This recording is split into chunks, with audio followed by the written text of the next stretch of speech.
Test to see if the mic works.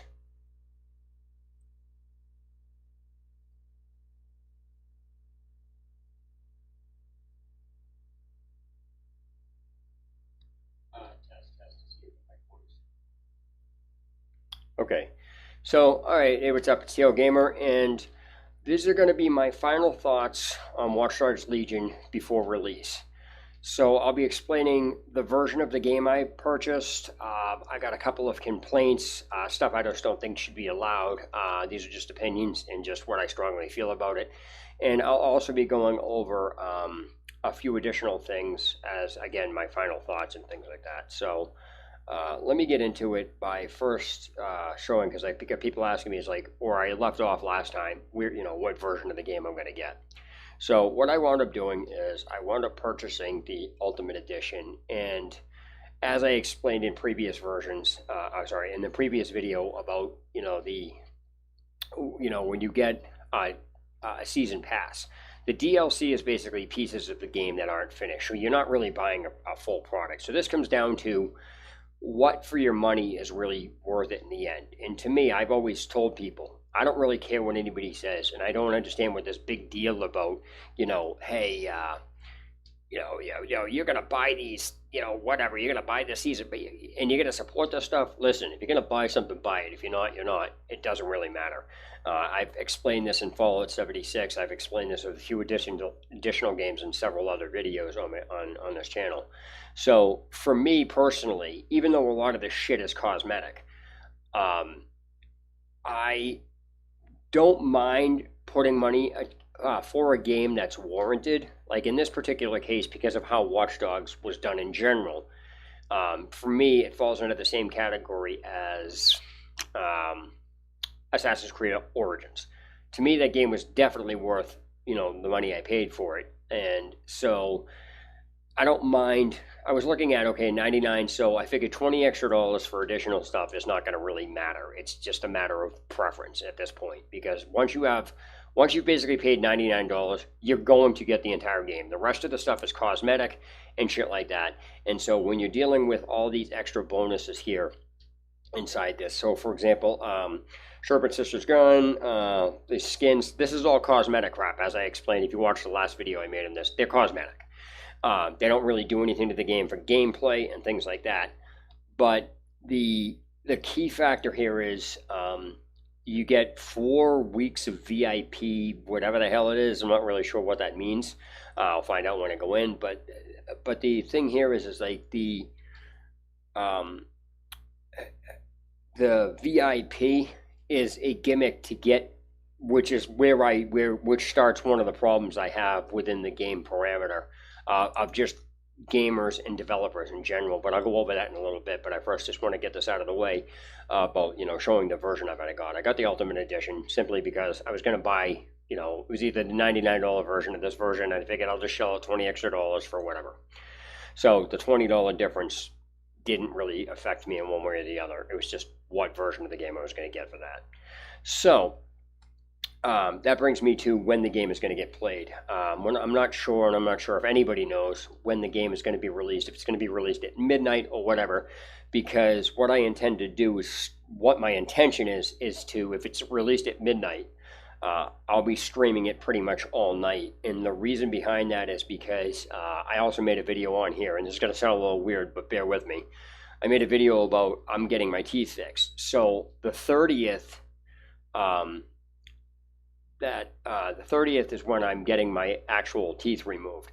So what I'm planning to do is stay up the entire night for the 29th, stream it, so that way after I get home from the dentist, I will be so tired I'll just fall asleep and pretty much sleep through the pain. So that's what my goal is, and that's what my intent is.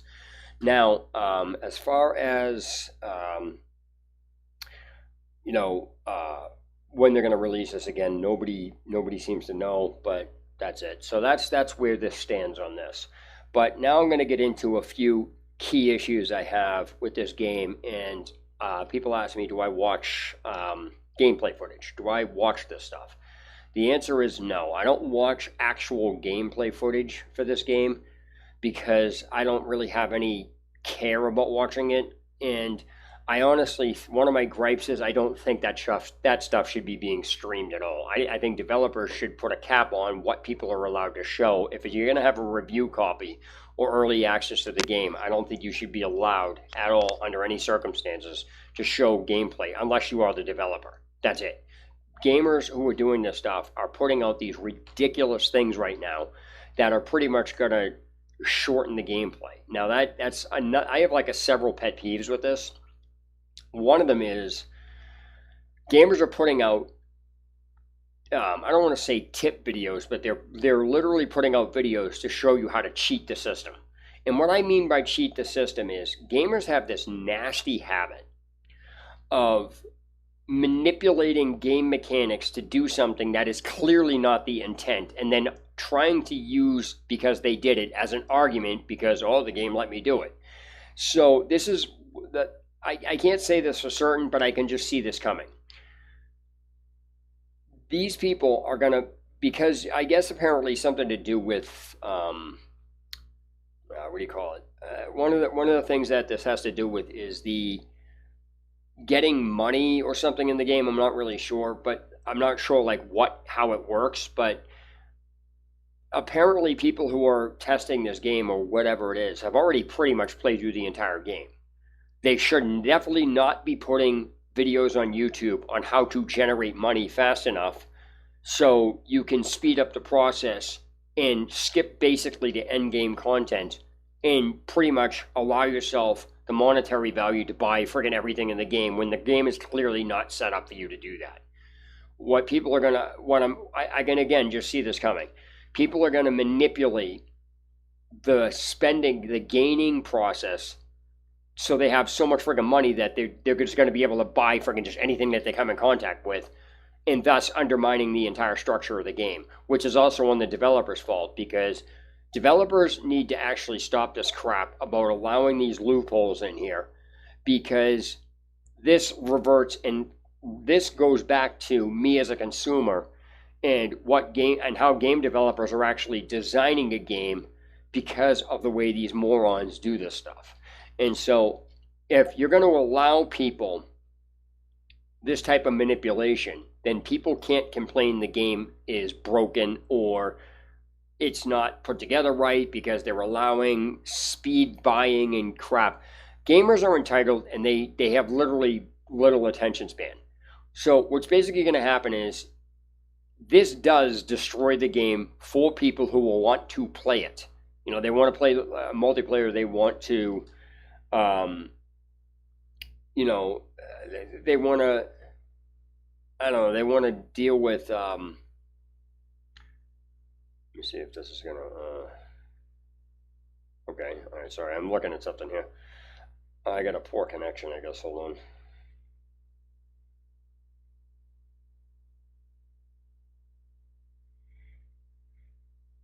All right, so I have a poor connection, which means I need to adjust this.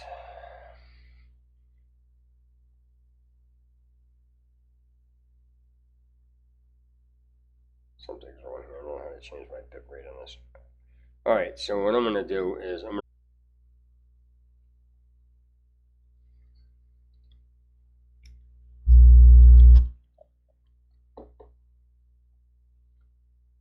all right, that should fix the issue. Sorry about that. I had to can the stream for a second to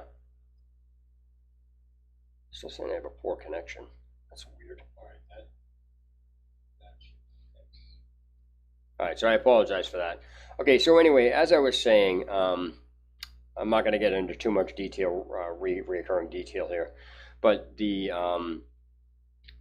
point that I'm making is when you have people that have early access to the game, I literally think it should be illegal. Like they should have an NDA and no video footage unless it's coming from the game developer itself should ever be allowed on YouTube, period, or any place for that matter. When we were playing Elder Scrolls Online when the game first came out, we all had to sign an NDA. We weren't even allowed to say anything that was in the game at all, period. So they were smart on that. But obviously, once that trial period was over, that nullified the NDA, because that NDA was only for that specified trial period, because that's how it worked. It didn't apply to everything else. You had to sign a new NDA if you wanted to go in the game again when they released the periods of whatever they were doing for the testing. But as far as this goes, what's going on here is, and this is like, again, a major complaint I have. There are people who are putting up shortcut videos that are literally going to undermine the foundation of the intended way to play the game. Now, what happens here is gamers, we all know, are entitled. They want end game content as fast as they can, and then they skip over a bunch of shit. So they may do a storyline, but they're not really playing the game. If you wind up having a shortcut of that nature, which allows you to overload the entire game with money, because it's allowed to happen, because the game developers are listening to players who want this shit, then it just undermines the entire foundation of the game. Now, why does that bother me? Because it affects me as a consumer, because if I purchase a game to play it. I don't purchase a game to take shortcuts or try to find the fastest route, or use a system to level me up to max level and just skip all the content. That's not what the game is intended for. It's not what its design is for. So gamers have this nasty habit of manipulating the systems in the game and then using that as an argument to say, well, the game developer allows it. That's clearly the intent of playing it. It's not the intent. The systems in the game are to buy stuff and then go and then upgrade as you go. But the system should not be allowing you to pile on money before you even hit certain points, so you can literally buy every single thing in the entire game when you're not even finished the game. There's a lot of shit in this game that should never be allowed to be bought until some of the stuff gamers need to be forced to play the entire game from start to finish before they can even access any of this shit, because it's ridiculous. There's no reason to have a game if you're just going to allow players to undermine the foundation of it. That's just a gripe of mine. And it's not going to change, but it's definitely a freaking problem with games, because it basically perpetuates entitled gamers. Now, case in point, I'll use Fallout 76 as an example. All right, so when you have people duplicating items, that's not the game's intent, even though you can do it. So putting that aside, that's an actual bug or people just being ridiculous. But let me use building, and I've addressed this in my Fallout 76 video. So let me address the whole issue of what Fallout 76 allows, because that and again, I've discussed this. So before going on, Bethesda and ZeniMax Online Media, ZeniMax Studios literally explained what the purpose in Fallout 76, what the purpose of the camp was for. They explained what its use is for. Anybody going outside that is making crap up and then adding it to try to justify being abusive with it. So what happens is, building a camp is in the game. It's a function of the game. Putting turrets on the camp is a function of the game. That's not in question. Building your camp anywhere is not the question. You're allowed to do that. That's part of the game. What people are doing with the camp because of where they're building it is where the problem comes in. People are like, oh, that's a clever use of game mechanics. I revert back to what ZeniMax Studios said about the intent and reasoning for the camp. It's not to be set up to exploit gaining XP and items. Period. It's not. It was never designed that way. People who are doing that are abusing the game mechanic because they can. And that's not clever use of game mechanics. That's abuse. Period. Plain and simple, it's abuse. And so when you have a game where developers just ignore crap like that, then people skip the game, and then what happens is you got all the forums flooded with all this horse shit about, oh, the game's short, and I did this or I did that, and then there's no reasoning of conversation in there at all. There's no reasoning. There's no actual legitimate conversation. There isn't anything of this nature in there at all. So what you wind up with is people saying, well, if you didn't rush through the game, whatever, and then you got the other people who rush through the game saying, well, the game developers allowed it. The game developers didn't allow you to rush through the game. They put mechanics in the game that you abused, which allowed you to skip playing the game, which and thus shorten the game for you, so you really don't have any right bitching and moaning about it. So if they're going to allow the ability for people to play about 3 missions into the main story or whatever it is. It's a short amount of missions. It's like 3 or 4 missions into the main story before you get this one bot or whatever it is that allows you to. It's basically pretty much going to be the only thing used. It's ridiculous to allow something that overpowered at the beginning of the game. I'm not, and that people are like, well, then they're allowing you to play the way you want. No, they're not allowing you to play the way you want. What it is you're taking something in that is clearly going to become abusive, and then you're going to manipulate it because all people are going to do is use the spider bot. That's all it is. That's the baseline of what it comes down to. Then once they get that spider bot, they're going to go after where people have already posted these videos about recruiting high members, which allow you to steal packages off of drones. That in turn increases your revenue. And then they're going to tell you where the other people are that increase the revenue. So when you steal the packages, you're just going to do that constantly and buy everything in the game. It's literally ridiculous that people are going to use that type of system to play just to skip to get to the end content because they want to get shit done as fast as they can. That should not be how this game is played, and developers should absolutely stop that shit from happening. I honestly think that developers need to force gamers to play the entire game as intended. Not have gamers manipulate systems and then try to use that as an argument saying, well, I did it so the game developers intended. What do you mean intended?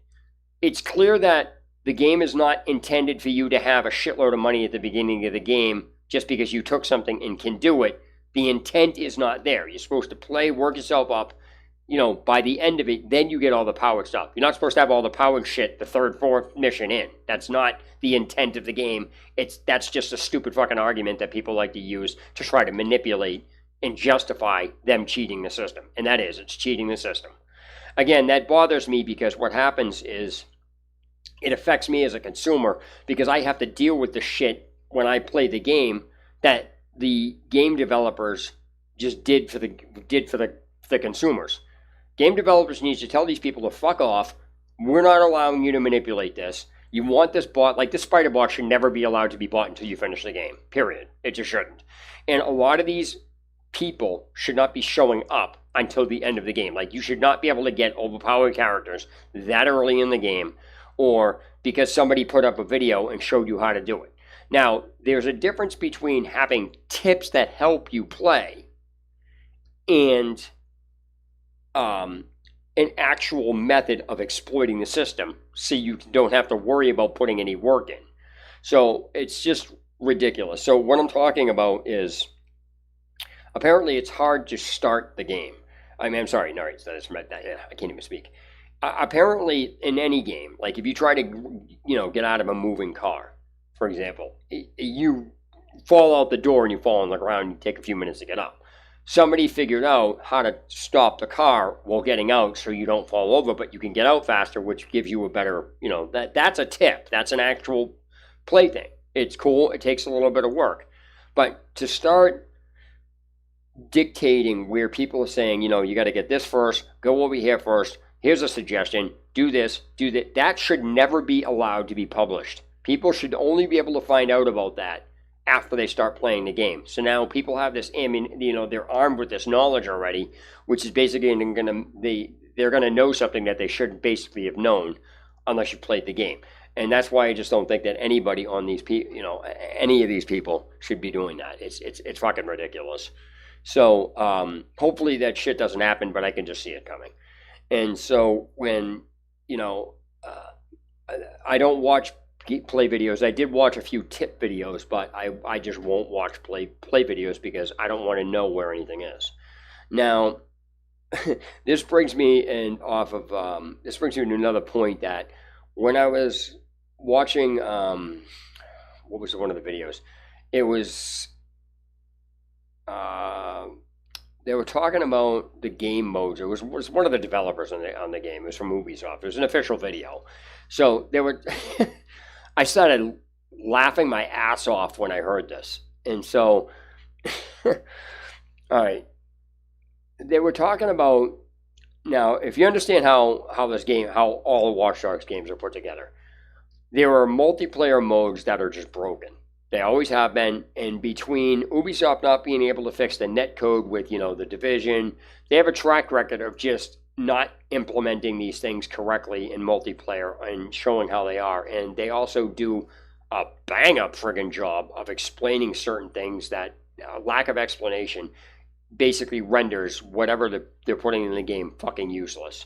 So, case in point, with Watch Dogs on Invasion, the original Watch Dogs, there was a multiplayer game mode called Invasion. Now, the way the premise is set up, if you actually read how it works, it's completely the opposite of what actually happens in the game, because they set it up so somehow, if you're in the game, something happens. There's a glitch, and it's never been fixed. So what happens here is you're not supposed to know somebody enters your game. You're not even supposed to know they're even there until they start downloading or hacking your phone. But instead, they set it up so as soon as somebody even enters the game, a message comes on and says you're being invaded, which completely and utterly defeats the entire purpose of what Invasion was designed to do. Because again, if you actually read the premise of how Invasion is, it's literally you are stealing data off somebody's phone, and they're only supposed to basically know about it at the time you start downloading, not when they enter the game. But putting that aside, there is a problem in the game where something happens to the game where it glitches, where you can tell when somebody's entered your game. So what happens here is now you're aware they're there. Even if you didn't have the message, you're being invaded, somebody already knows, somebody would know that you are in the game, period. They don't know how close you are, but they do know you're in their game. And that's an issue because it's exploited. And this brings me to the point on when you're doing Invasion to steal the data. The intended play mode is, if you read it, the structure of the play mode goes, somebody comes in your game, you're not supposed to know they're there.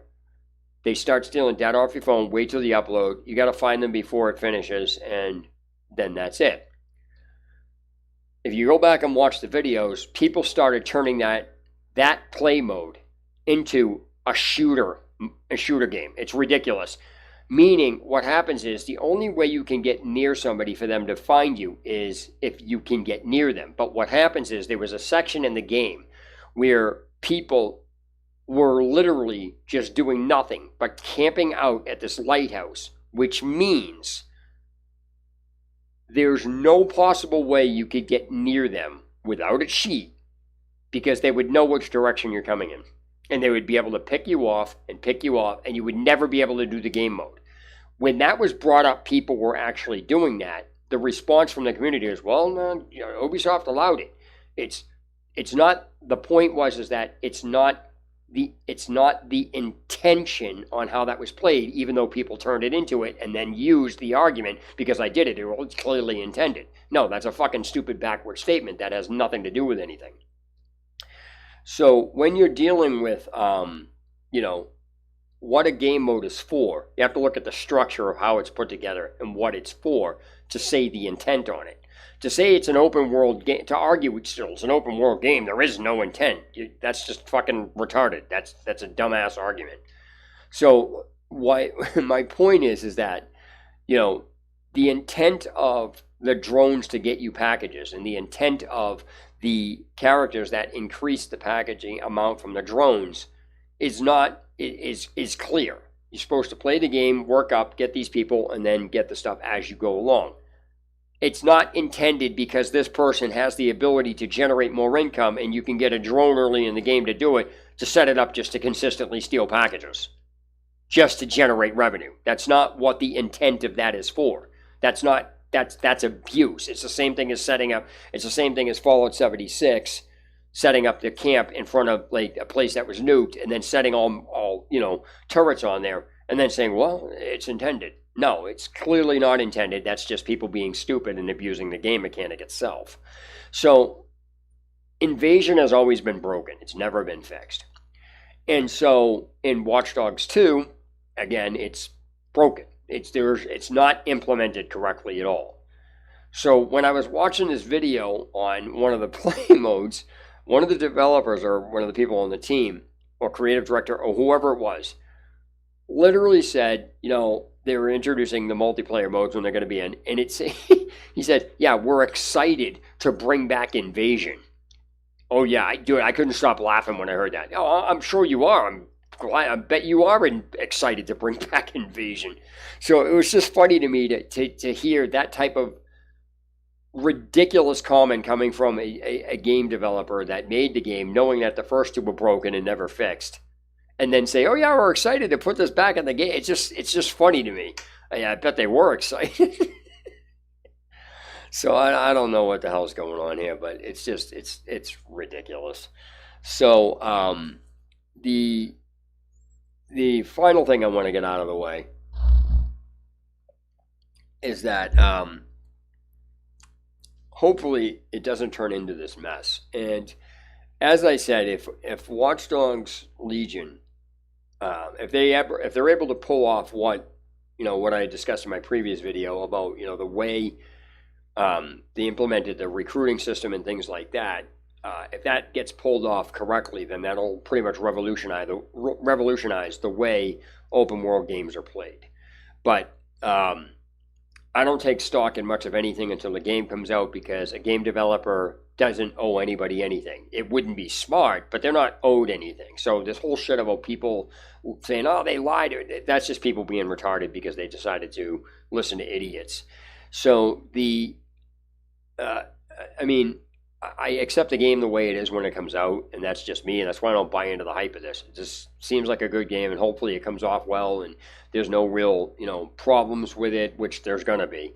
And there's always going to be people cheating. But the problem I have is that one of the mistakes Ubisoft made when they did Watch Dogs, when they released the DLC for the original Watch Dogs, some people got more than others, which did provide people an advantage, such as myself, in multiplayer, because there were just things that added to your game that if the other people didn't have it, you had an advantage, such as an extra battery bar. As bizarre as that sounds, if somebody only has 4 battery bars, it's 1 activation per battery bar. If I have 5, I can activate a 5th thing that you can't do. So I can literally manipulate the game in a manner that you'll never be able to do. So at least until you get the DLC, that's just the way it is. Now that doesn't mean just because you have it, you're going to know how to use it. But the fact remains is that you have an advantage over somebody that doesn't have it, just because you have an additional. That's just one of many things that they did.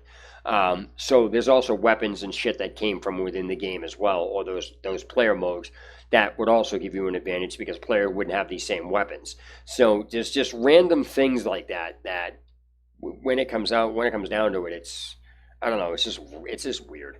So hopefully it doesn't turn into this fucking mess. And like I said, if you're going to go to multiplayer and people are just going to swipe everything up, it's like, what's the point? Why? It's just going to come down to who has more money. Did you get all these gadgets? It's like, really? So it's not even, multiplayer is not even going to go off the way it's, the way it's programmed to be in, because it's going to be ridiculous. They really need to, strip certain things out of the game when they do that, or they need to force players that you're not allowed to get any of this shit until you finish the game once. That way they guarantee,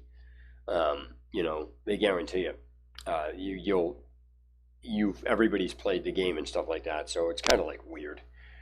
But I don't take a liking to this at all on some aspects. I hope the game is good and put together well. I spent $120 on it. So that's it. That's basically my goals. That's really all I wanted to get out on this. But hopefully it doesn't come to that, but you can just see it coming. You can see it coming. Hopefully I'm wrong. I'm not saying that this is going to happen, but I'm just saying when you put exploitative systems in this game, or systems that can be exploited to the extent it's clearly not the intent of them, then you have other people that are putting out videos to show you how to manipulate and exploit those systems. And on top of that, where the best shit in the game is, then you basically just undermine the entire foundation of any discovery or anything else, because people are just constantly watching every single thing on the game. If I wanted to know how to get through the first couple of missions without a hitch, I would watch videos that showed me exactly what I needed to do. So when I loaded the game up, there was no thinking process involved at all. And that would be the end of it. So I would be able to breeze through everything. But one last thing that I want to point out is that the other main reason I don't want to, I want to go into this blind, is because I want to see just exactly how much bullshit that the developers did when it comes to explaining how the shit works in the game. Because again, this is what my channel does. It picks out stupid inconsistencies in the game's programming as far as, instructions and things like that. Because in Watch Dogs 2, if you take a look at one of the videos I made, the buggy or whatever, I can't remember the name of it, but the robot that you put down, it really, it literally did not tell you how to move that thing forward, back, inside. It didn't tell you that. Every other button was on the screen on what to do except how to move. And I was like, how the fuck do you even move this thing? And because it detached itself from you because you were sitting down. But when you're dealing with this, it's like, how do you put in how to jump on the screen, a hotkey for jumping and everything else, but you can't put the basic functions on how to move? For some fucked up reason, you were supposed to somehow know that the controls for you is the same for the vehicle, which a lot of people are just, if you were that dumb to even attempt to argue that somebody should know that those controls are the same, despite there's no way to know that, is just you being stupid. Because if you look on even GTA 3 or any open world game like that, even, let me see, Far Cry 5, Just Cause. If you take a look, there is a separate controlling for vehicles, which is not the same thing as you being on foot. They're two different things. Then there's especially in games that have multiple vehicles, and in such the case as Just Cause, Just Cause 3, Just Cause 4, where they had boat controls, plane controls, helicopter controls, car controls, tank controls. They were like literally different controlling mechanisms on them. And so to even go into and try to defend that the developers from Watch Dogs put all these instructions on the screen of like how to jump with this, but they can't tell you how to actually move is a problem. I'm sorry, it just is. Because somebody should not be able, you should not have the basic instructions for even how to move. It's just a stupid fucking thing that people do, and it's really annoying that they do this. So that's one of so basically, to sum it up, one of the main things I want to do is go into this blind just to see exactly how bad or steep of a learning curve it is. So I will be making a video about that in general. And the people that try to argue with me on these points, they don't have any counterpoints. They just say, you suck, or whatever it is. It's like literally trying to argue with someone on the left. It's like watching an argument between the right and the left. The left will accuse the right of doing something, but then when the right asks them for specifics, the left doesn't do anything and just keeps repeating the same thing over and over again without any structure to their argument. And it's just fucked up, by the way, sorry for the political thing. I'm not political. I was just using that as an example because that's the best thing to do. That's one of the best examples I can give because that's what this turns into. Back to what I was saying about the intent or what something is. Even in Elder Scrolls Online, because I made a mention about that, so I'll bring up another thing with this. Obviously, at this point, it doesn't really friggin' matter. ZeniMax Online Media put in the game the ability for you to become aware. You can buy it. You can buy the option to do this. But if you revert back to putting that all aside, you go back to the very beginning. vampire and werewolf disease, whatever the fuck they are. The porphyric hemophilia, which turns you into a vampire in the Elder Scrolls realm, and then you have Sanis lupinus or lupinus or whatever the fuck the pronunciation on that is for werewolves. You can bite another player and give it to them, which was a bad mistake, but that's besides the point. The original argument that people are trying to do is like, because you can give it to another player, that somehow negates the where it was originally intended for. And so my point with this is, if you go back to the original way Elder Scrolls Online was constructed, becoming a werewolf and a vampire were end game content. That's a fact, because in order to the only place, the place that you had to go to get it, it was locked until you reached max level, which then turns you on to end game content because it allowed you to go over to a side you couldn't get to. So being a werewolf and a vampire in the Elder Scrolls game originally was end game content, period.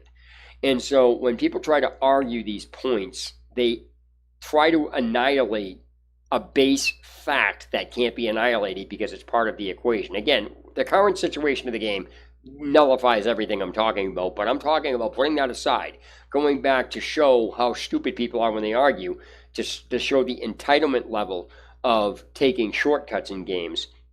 I use this as a main example because the only way you can become a werewolf or a vampire in Elder Scrolls Online is if you reached, back when it first started, is when you reached, there wasn't a way to buy it, and how are you going to bite another player if no player has it? So my point is, the fact that the first player couldn't just get bit by somebody, the only way the first player actually got it was by going to the end game and going to the place that had it, which was the end game. So it's interesting to watch these people. That was not, it's not. What I would say is vampire and werewolf. Yes, now you can do it because they put it in the store to buy it. But the fact remains that ZeniMax fucked up when they allowed to buy it, but then allowed it to be transferred by a player because nobody's going to buy it. All somebody's going to do is go get infected and then give it to everybody else. That's a shortcut to the game because people are too fucking lazy. They don't want to wait. They want all the good shit at first, and it's just stupid. So what should have happened is that specific element should never be allowed to be passed on to anybody. You have it, you cannot infect another player, period. So what would happen is anybody that wanted to do it when it first came out would be forced to go to the end of the game to get it, period. So the thing that people say is, well, it's obviously intended to be given out over here, but the fact remains, the very first person to do it disproves that argument. Because if it was intended to be over here, then why would the first person that ever got it not be able to get it the way you're describing it? The very first person had to go to endgame and go to where it was, which means it's endgame content. You can't remove that from the argument. Again, now it doesn't freaking matter because they put it in the game. But they for selling, they sell the scrolls and all this other shit, and then people can bite everybody, so everybody's got it. So that's an invalid point right now. I'm talking about when it first came out. The way people try to argue these points are just fucking stupid because the one key factor that shuts down their argument, they always remove from their argument. So, like I said, in this particular case, how are you going to say it's intended when the only way the first person could get it was to actually go to the end of the game and do it? It's clearly not intended to be over here. So it's just funny to watch people to argue that point. So again, a person taking the game mechanics because other people were allowed to show the manipulation tactics for it, and then people manipulating the game tactics are not the same thing as what the game design is designed for. So that's my complaint with this, because if people are going to be allowed to post videos and showing people how to exploit the system, that's a fucking problem, because that shit should never be allowed. And again, I think game developers need to force people to play the freaking game as designed. You should not be able to get any of this shit until you finish the game. But that undermines the foundation of playing how you want. No, it doesn't. It undermines you being able to do it when you want and how you feel entitled to do it. But it doesn't stop the game from being played how you want. It just stops you from abusing the systems which are put in place, and then you're manipulating your argument by saying because you did it, it's allowed, it's obviously intended for it. That's a fucking dumb argument. That's absolutely ridiculous to even attempt to argue that point because it's not intended for that. So again, to reiterate, I don't think anybody that had an early access copy of the game should ever be allowed to view it on YouTube because this is the shit that goes on. Because once multiplayer comes, it's basically wrecked because there's no, if again, this is why I don't bother watching, walkthroughs. If I want to know how to get through the first 6 missions, I'll watch a walkthrough. But that's just basically just, what am I going to watch a walkthrough for? And then I'm not playing the game at that point. And so, again, this is just the manipulation wording that people use. So, again, this is my complaint with this. If it's the game developer and they want to put it out, fine. But you don't see the game developer on any of the stuff or the game designers or people on the team saying, yeah, you should get this drone first because it allows you to get more money. And then these players over here, here's where they are. Once you do, it's like, what the fuck is it? What is the point to doing that? To making a game like that, if you're just going to allow people to undermine the foundation of it, it's like they don't think. And then when they do this shit, people are like, oh, the game's too short, blah, blah, blah, blah. That's because they rush and they're entitled. So the thing I'm making out is that the game developers need to force these people to play the game by not allowing them this stupidity. It's really dumb because it undermines the foundation. And again, I revert back to an original comment. Why does that bother me? Because now I have to play a game in accordance to the way developers want to cater to these fucktards. And that affects me in multiplayer because if I'm playing the game straight as intended, and you got all these fucking idiots with all these over high-powered shit that they got in the 3rd mission, they're not even finishing it, they're going directly to multiplayer, you got a fucking problem. And again, that's why I said, it's one thing to have an accidental release, which happened in Watch Dogs with me. I was one of the few people, I don't want to say one of the few people, but I was one of the people that got all the pieces of the DLC. I actually had to call Ubisoft. I'm like, am I supposed to have these yet? Do I actually have these? Are these part of the library? Or I didn't know how they were doing the season passes, so I just assumed that in the menu, all the list of stuff is what you were getting. I didn't realize that list of stuff that showed was what you actually had. But when I found that out, I'm like, I thought these weren't supposed to come out yet. They go, yeah, that was a mistake. But since we already released it to certain people, we can't revert it. You can't remove it back. I'm like, why not? They're not supposed to be out yet. Well, it's our mistake. We'll live up to it. And I says, you do realize this is going to screw up multiplayer. Because, again, there were certain things in these pieces of DLC that came with the DLC that fucked with multiplayer because it gave players an advantage. Now, again, just because you have that doesn't mean you know how to use it, but that doesn't change the fact that there's still an advantage. So, and again, one of the things I was talking about is extra battery charges. Every time you did something in Watch Dogs, it used a battery charge. So what happened is if you had 5 battery charges and I had 6, I'm going to outdo you and stuff just because I simply have an additional battery charge, period. So you're not going to be able to outdo me in that regard if you're chasing me because I can literally, you may be able to escape, a crash on the light or an exploded steam pipe. But eventually I'm going to get you because I can raise bars. I can raise something that I would not have been able to do at that point. That's what I'm getting at. So there's a lot of stupid shit that goes along in these games that doesn't make any sense at all for the game developers, especially after this amount of time goes by. It's ridiculous in that regard because this literally does undermine the foundation of the game, and it does bother you. It does actually affect you. People are like, why do you care how people play? In single player, it's one thing, but when you start leaking this shit over into multiplayer, you have a problem. And I'm just curious to, hopefully, as I said earlier, the whole thing with the whole thing with Invasion, it's been broken since fucking Watch Dogs. It's still not fixed.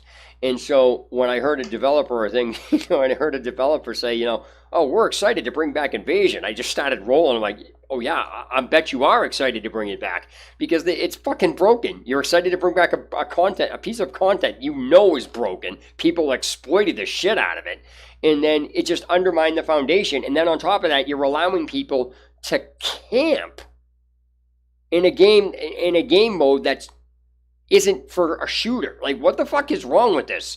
And then of course the people justify it. So people will find ways to manipulate stuff because the game developers cater to them. They feel like if we don't allow people to do this or this, no.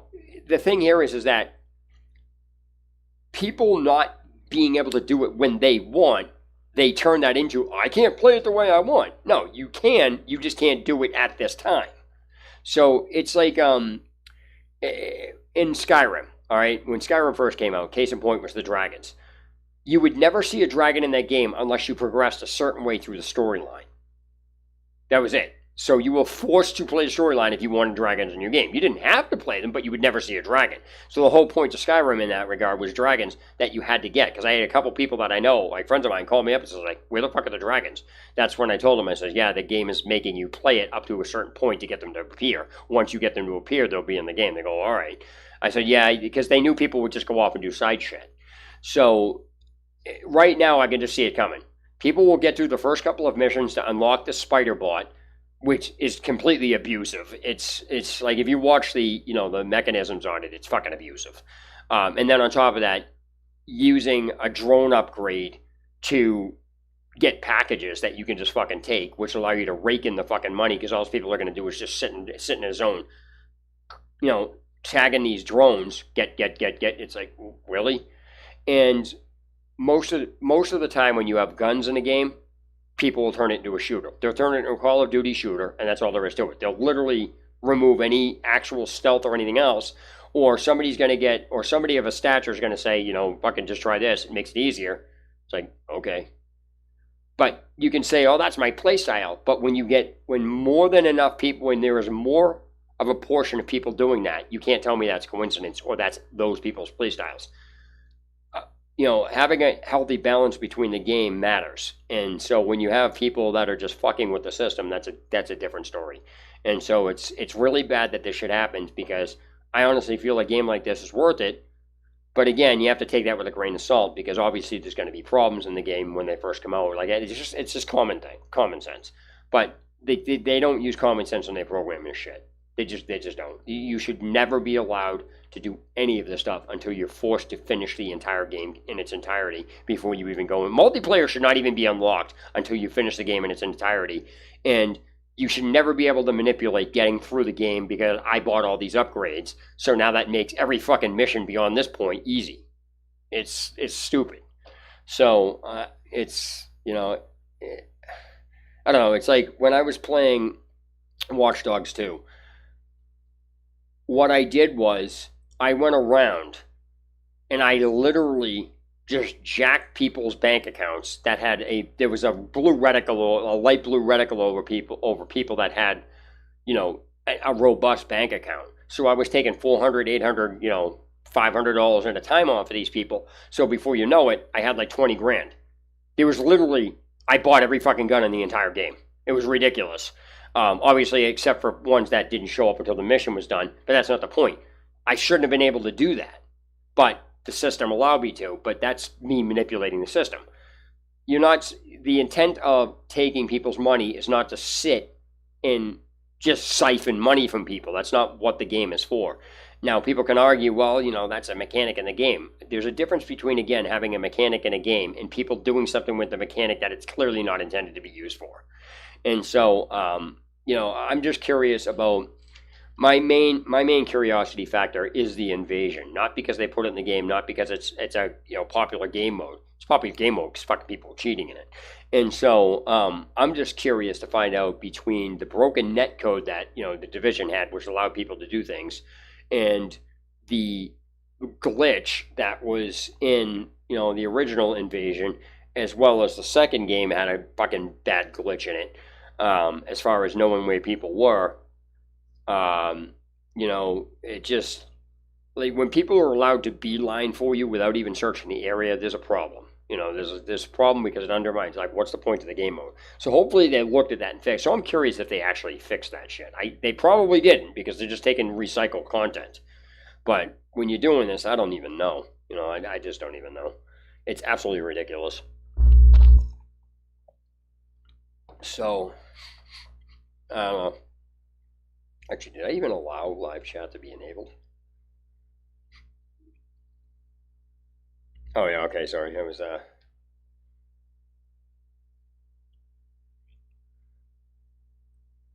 Yeah, but if I let me see, hold on. Give me a minute. I gotta fix something here.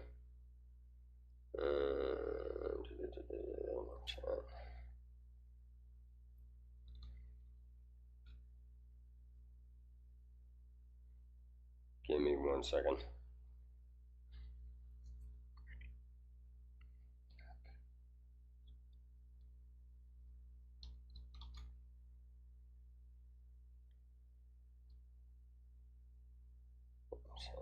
That's weird. I didn't see anything in the live chat, so I didn't think anybody was here.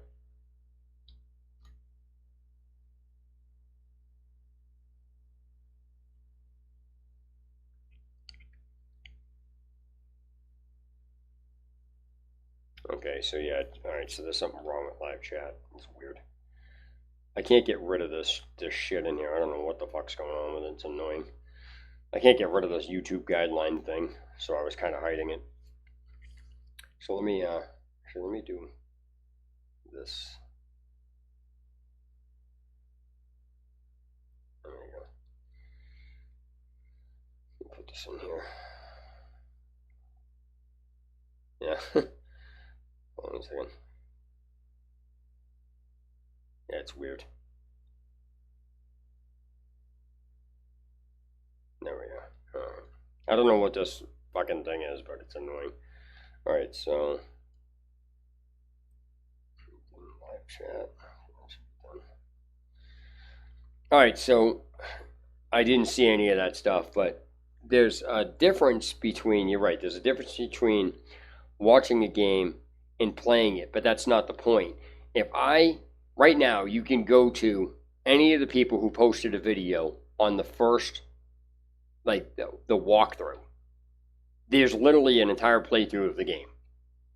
Even though they have an early copy of it, I don't think it should be allowed because, yes, you would still have to play the game. Yes, you would still have to maneuver it. But the difference is now you've taken out all the elements where I just know exactly where to go. I know exactly what to do. If I just want to get through the game, I'll just copy that walkthrough. So, yeah, you can still argue that somebody still needs to go and you can still say somebody needs to go through the game and do it. But the fact that they already have knowledge that they're not supposed to be having like that because the game isn't out yet is undermines the foundation of playing the game. So there's a difference between playing it and having the knowledge of where to go and then playing it compared to playing it and not having the knowledge where to go or who's to do what. So if you watch these videos, it's like, I'm going to show you where all the high-end operatives are. You're not supposed to freaking know that. I mean, when the game comes out, sure, you can't stop people from doing it, but I just don't think it should be allowed to be put up before the game is released.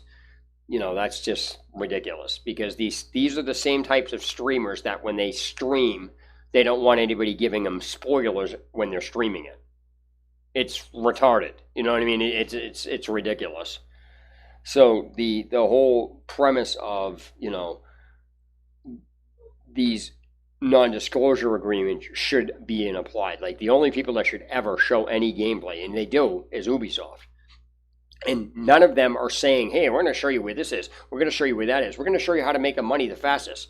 Why the fuck do you need to make money fast in a game? What the fuck? Why do people need to rush to do that? It's fucking stupid. So, yeah, but that's not the point. Okay, so let me revert back to when I was playing Elder Scrolls Online.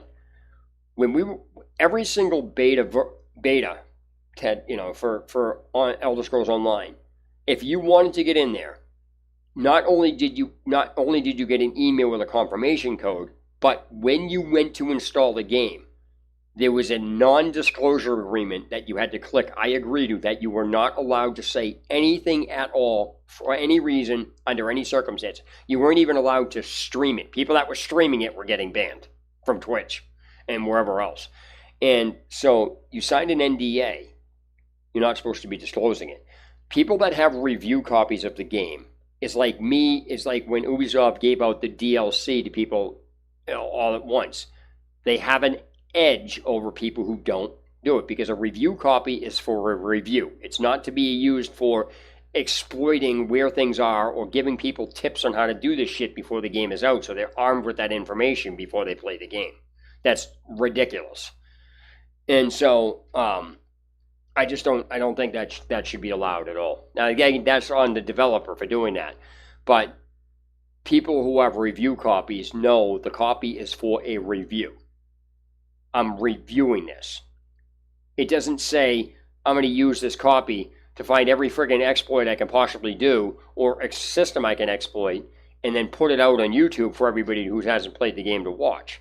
It's ridiculous.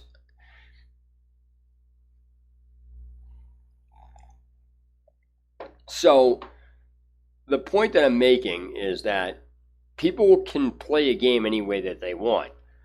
The developer is ultimately responsible for making sure that a player plays the game as intended. And again, I revert back to people trying to use these stupid fucking arguments of, well, I did it in the game, so therefore it's allowed bullshit. And, you know, again, I use Fallout 76 as this main example. So when you have, when you have Fallout 76, the developers and, ZeniMax Studios explained what the use of the camp was. So anybody taking a reasoning outside of that is retarded, because that's them trying to change the way they want something to justify them basically cheating the system. That's called cheating the system. It's not. So what's going on is that people in Fallout 76 were. Now, before I go on, there's a difference, and I've said this before, there's a difference between an exploit and people exploiting a loophole in the system. An exploit is something that's not even supposed to be happening. However, something that's supposed to be happening or is allowed, if somebody finds a way to exploit that system, that's not the same thing as an actual exploit. That's just people abusing a system that clearly the system wasn't intended for, especially when the game designer literally explained what this was for. So what wound up happening was people are arguing that. All right, so let me back up. In Fallout 76, building a camp is part of the game. That's not an argument. Build a camp. Putting turrets on your camp is part of the game. That's a legitimate thing. Nobody's arguing that. Building your camp wherever. That's not an argument either, because you're allowed, well, within reason. There's certain places that you just couldn't do it because, you couldn't put it inside a building. So, but pretty much, you could pretty much build your camp. That's allowed. That's not the issue. The issue is what people were doing with the camp when they built it. So,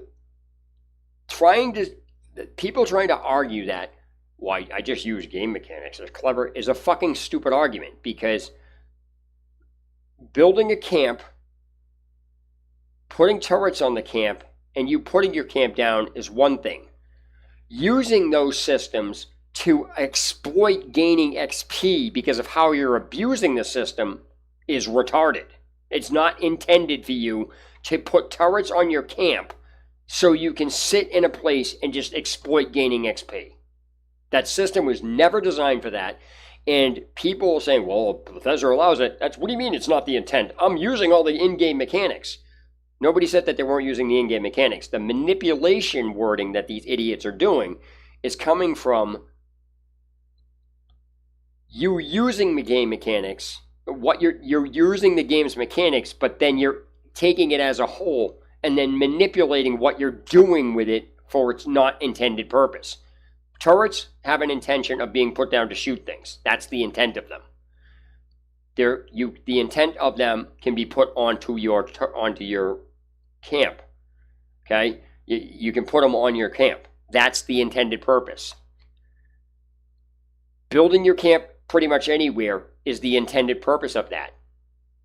Sitting there racking up XP because you built your camp in a place that allows you to do that is not the intended purpose use of the camp itself.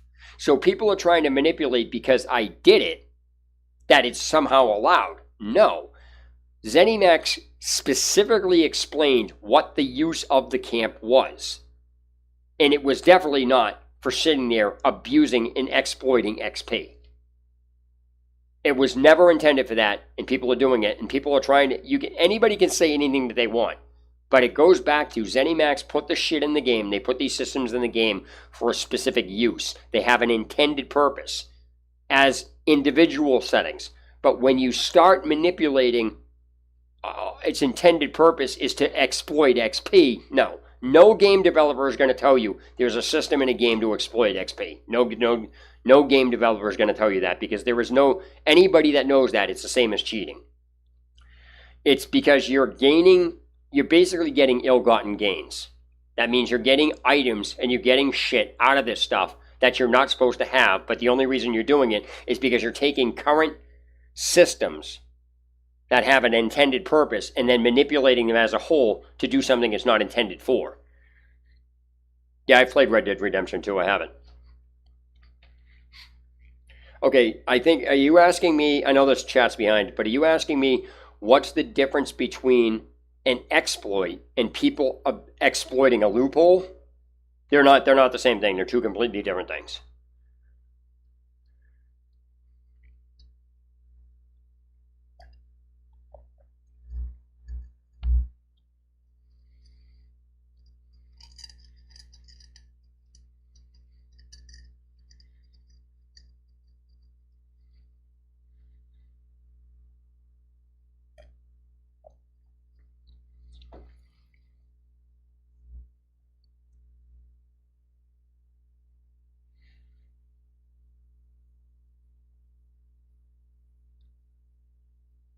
I'm waiting to see if you're going to answer.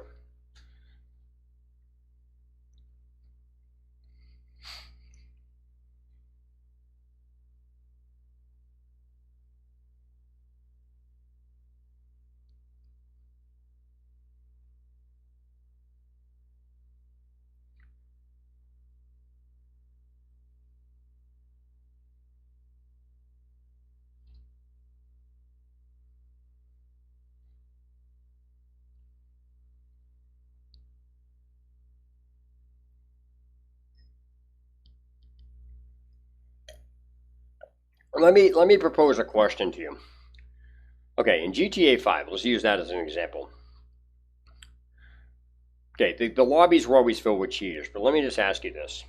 If I use a cheat to get up on top of a building, if I just turn cheats on for super jump, and I jump on top of a building, okay, yeah, you have to go hunting. What of it?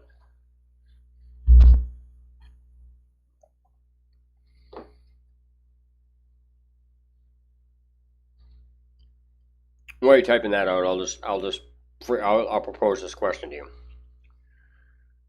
and this will help you understand the difference. All right, so in GTA 5, let's use that. I put on super jump. It's the only cheat I use is super jump. I get myself on top of a building that I had to use a cheat to get on top of, but then I snipe you in the game and kill you with a sniper rifle that's in the game. Did I cheat to kill you? Did I use a cheat to kill you? That's the question I propose to you. If you ask the average person, they will tell you, yes, I used a cheat to kill you. But I'll let you answer that, because most people will say it is. But I'll explain the difference here.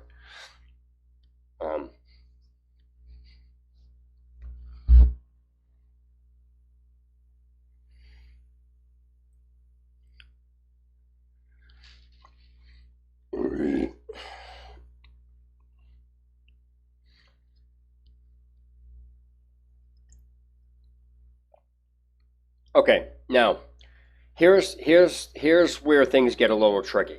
But I'm going to answer your question. I'm going to answer the question I asked. No, I didn't kill you with a cheat, because what I killed you with was a legitimate kill. You can't say because I cheated to get on top of a building, but then I hit you with a sniper bullet because sniper rifles are in the game. I didn't kill you with a cheat. The cheat is I jumped. Just because I got into an area or on top of a building that you not normally can get to, I still legitimately killed you with an actual legitimate item in the game.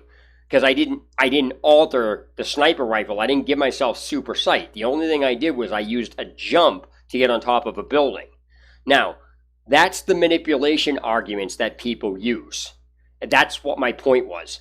There's a difference between using a system in a game for its intended purpose and then manipulating the system to get into an area or do something with it that allows you an advantage that you would never have had.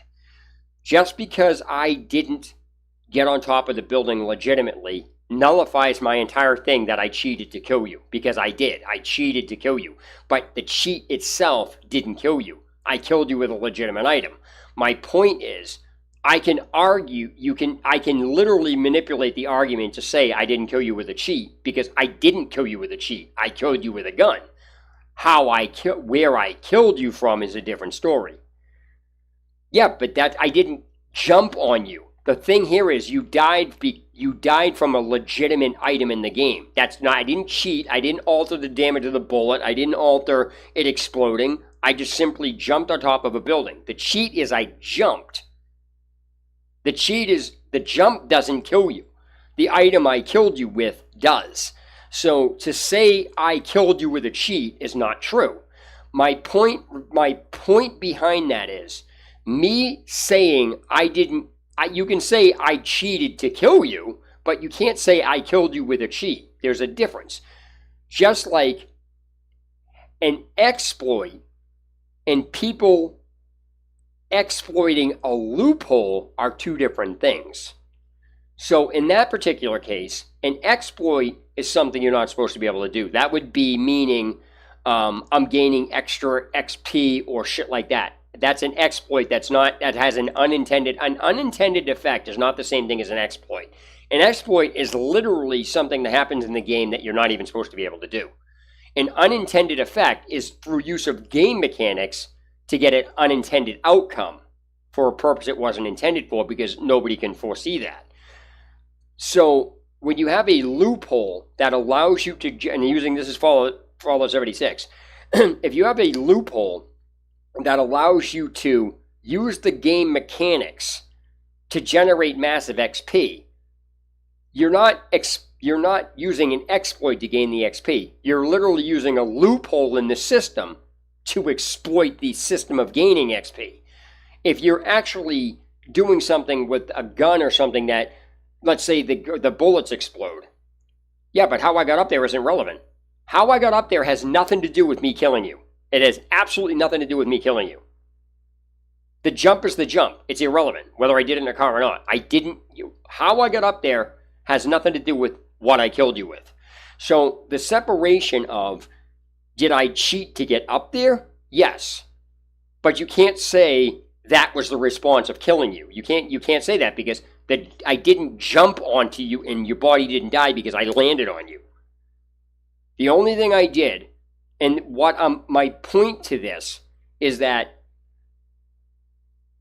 I'm not supposed to be doing any type of cheating online, regardless of what it is. So in that regard, yes, you can say the kill was not legitimate, even though I killed you legitimately. So the point is that I killed you with a legitimate item.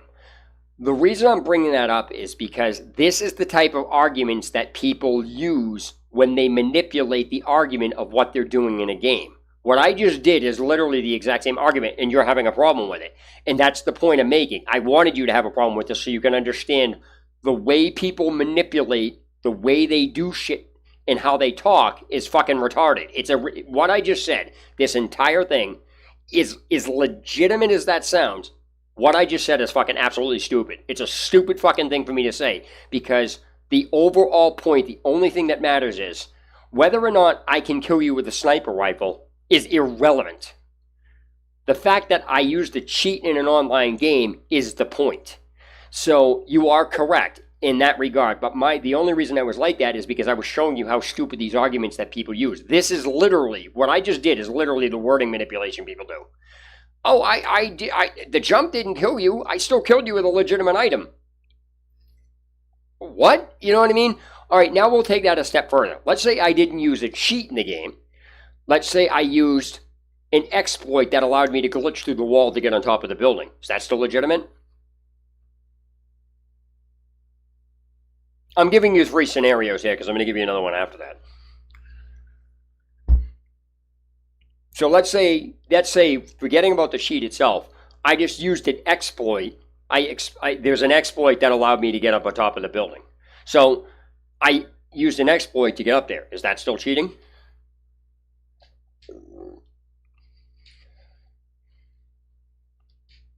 So it's the same scenario. I still killed you with a sniper rifle, but I used an exploit to get on top of the building.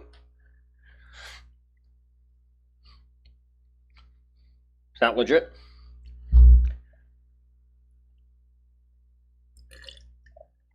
Well, I can argue again. Well, the game developers left it in the game, so therefore it's allowed. That's literally people's argument. It's in the game. Because I didn't use a cheat. I used an exploit. So the point I'm making here is, now let me throw a scenario around to you. Let me change that to a loophole to exploit getting on the roof. So if I use an actual glitch to get on the roof, that's an exploit.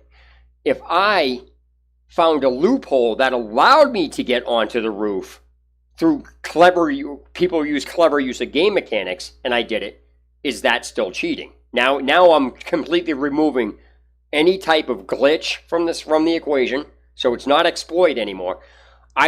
Let's say one roof allowed me to jump to another, but that's not supposed to be done. Even though you can, it's not supposed to be done, but there's no cheats involved. It's me legitimately climbing a building and jumping from one to the other. Okay, no matter what you do, an unintended effect, the ability for me to be able to jump from one building to another that's not supposed to be happening is not an exploit. It's a loophole in the system I use to get around that through the game's mechanics. If the building is not to be intended to be jumping through, no matter how I get up there, it's invalid. It's not a legitimate thing. Even if I didn't use any cheats or glitch through a wall, I exploited a loophole in the system to allow me to get on top of the building, which is not the same thing as me using an actual exploit to glitch into the wall or a cheat to get up on top of the building. The point is that all 3 of those scenarios are broken because I'm not supposed to be on top of the building no matter how I got up there. You're not supposed to be up there. So just like me saying, well, I didn't kill you with a cheat, I didn't kill you with a cheat because the cheat is the jump, that's irrelevant. I'm not supposed to be on top of the building. So even if I removed the cheats and I said I exploited by glitching through a wall and doing, I still killed you with a legitimate item in the game. That is irrelevant because I'm not supposed to be on top of the building. So even if there was no exploit or I didn't glitch through the wall, if I figured out a way to jump from one roof to another, which is not supposed to be happening, and still did it, it's still not legitimate because I'm not supposed to be on top of the building, period. So no matter what you do and what you're supposed to be doing with this stuff, even though it was perfectly 100% legitimate, all I did was I climbed a stairwell and I jumped from one roof to the other. If you're not supposed to be on that building, then it's not relevant how you got up there. Yeah, but that's irrelevant. See, this is where the argument, this is where people's statements become foggy. The issue here is if I'm not supposed to be on that building, it is irrelevant how I get up there. If I'm on that building, it's cheating, period. Because even though, let's say, I jump from one roof to the other, if you're not supposed to be able to get onto that roof, but because of the way the game programming is, it allows like a little clash or whatever it is to stand on a ledge that's an invisible ledge or whatever. People can say, oh, that's clever, I got up there, it's clever use of game mechanics. You're not supposed to be on that roof. You're just not supposed to be up there because the game was not designed for you to get on that roof. So to say you got up there, even though, all right, I climbed the back stairs, I climbed up on the roof, climbing's allowed in the game, so I climbed up on the roof. Hey, I jumped from one roof to the other because jumping's allowed in the game. That doesn't validate me being able to get on that roof. It's still, I exploited a jump to get over there, which is not the same thing as exploiting the way using an exploit to get on the roof. So there's a difference between a cheat, an exploit, and an unintended effect that people use a loophole to glitch. It's fucking weird. So the point is that jumping's, in this particular case, jumping is a legitimate thing in the game. Going up a ladder is a legitimate thing. Climbing is a legitimate thing. Jumping from one wall to another is a legitimate thing. Killing you with a sniper rifle is a legitimate thing. Those are all legitimate items. Comparing that to, in Fallout 76, building a camp is part of the game. It's a legitimate thing. Putting turrets on your camp is legitimate. Building your camp anywhere is legitimate. Those three things are are identical. And those things are identical in that regard. What I'm doing with those is different. Because if I'm doing something I'm not supposed to be doing, it doesn't matter whether I use every legitimate means in the game to do it. The fact that I am using a loophole to exploit something in the game to gain something off of it is still cheating. You're not supposed to be doing it. And I can argue that I didn't use any exploits. I didn't use any glitches. I just simply used clever use of the game mechanics because climbing is legitimate in the game. Climbing and jumping is legitimate. I just figured out how to jump. That doesn't matter. That's an invalid argument. That's a fucking stupid argument to use. So my point is that this is the arguments that people like to use. The bottom line comes down to it is just like the argument of when I get on top of a building and I shoot you. If I'm not supposed to be on that building, whether I got there through a cheat, whether I got there for a glitch, or whether I legitimately jumped across, is totally not relevant because I'm not supposed to be on that building. So if I shot you with a sniper rifle after I used a cheat to get on the building, I can say, well, the sniper rifles, that doesn't matter. I'm not supposed to be on the building. If I glitched up there without a cheat, and I still killed you with an in-game item, that's not relevant because I'm not supposed to be on the building. Well, I just climbed up a ladder and then jumped across the roof and killed you with a sniper rifle. I still killed you with an in-game item. That's not relevant because I'm not supposed to be on the building. No matter what you do, you're not supposed to be on the building. So the point is that when you have people manipulating these game mechanics in this fashion, you have a bunch of fucking idiots running around who love to fucking manipulate what they're saying in the argument, instead of the overall factor is you're not supposed to be doing it. So that's the problem when you have stuff like these people are putting out these videos. So again, this is kind of the same exact thing as the drones and the people in the game in Watch Dogs Legions. So what happens is you have drones. There's an option in the game for you to hack package drones. That's a legitimate item. You can get characters that increase your revenue by packaging drones. That's a legitimate thing in the game. Nobody's debating that. But when you sit and purposely get those things to sit there and generate revenue by consistently swiping the drones, then you're exploiting, you're using a loophole in people's systems in the game to jump across the roof. It's the same concept. The game design is not supposed to be used so you can use those things to consistently gain a shitload of money. So now you can buy every fucking thing in the game just because the game allows you. Those things are set up so you can do them as a periodic thing, not to sit there. And then what happens is people get into, why are you telling me how to play the online game? Because what you're doing with it is not the intended purpose. Just like people sitting there, well, it's an online game. Why are you telling me how to play? If you don't like it, blah, blah, blah. You're not supposed to be building your camp in Fallout 76 with turrets on them to sit there and just blast away and loophole XP to gain massive XP gain. XP is in the game. You're supposed to gain it, but you're not supposed to be gaining it in that fashion because if it was, they would have put that actually in the game. So the point I'm making is people like to manipulate. Once it fits their narrative, they will literally manipulate the argument the way I did. So I can sit from my own perspective. If I killed you with a sniper rifle, your entire argument's invalid because I didn't kill you with a cheat. But my entire argument, or what I'm saying, is invalidated by the simple fact I'm not supposed to be on the roof. So I can sit and say, well, I used this and climbed up and I did this and this. No. So I put up a video on Fallout 76. There was an obstacle course, okay?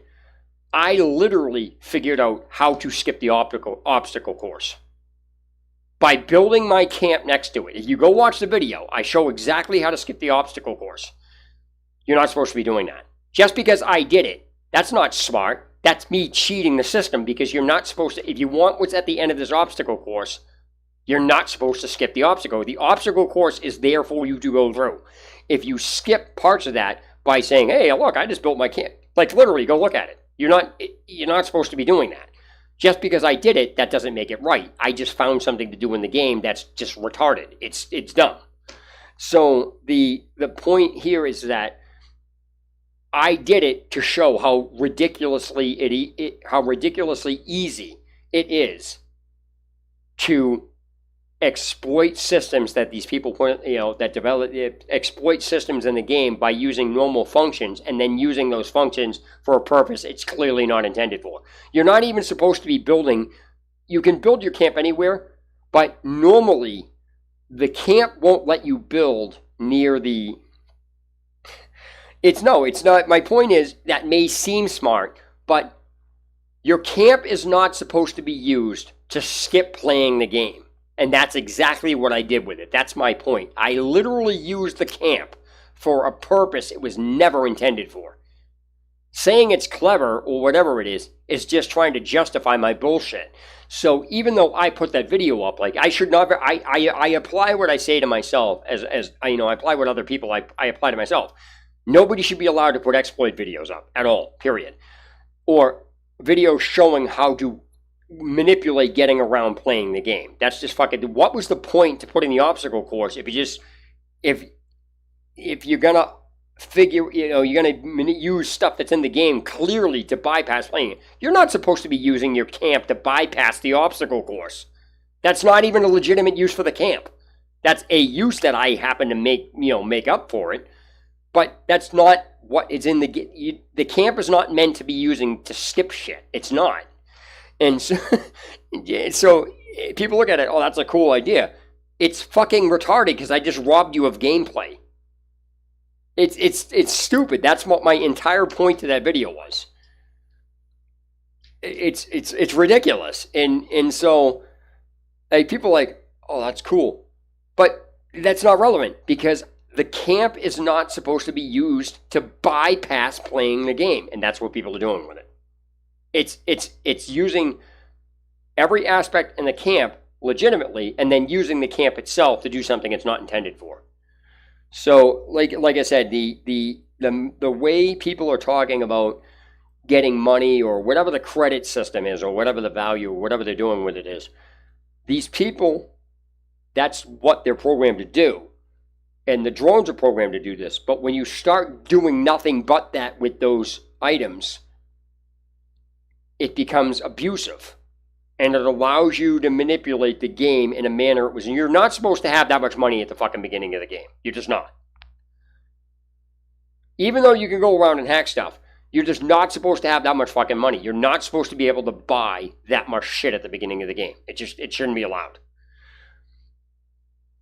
Because if you're going to allow a system like that, then it basically renders the entire currency system useless. There's no point. Why do you even have a value on it if you can just fucking manipulate getting as much as you want early on in the game? It literally renders almost every other mechanic that abuses or to get money off of somebody. Once you use the drones, you will never pickpocket somebody's bank account ever. You won't do it. So that alone kills off the mechanics in the game. So it's why even have people with bank accounts when you can just use a drone and do it? Nobody's ever going to do that. They're just going to go after the drones. So it's ridiculous. Oh, did you see that? Did you see the video I was talking about, or are you talking about something else?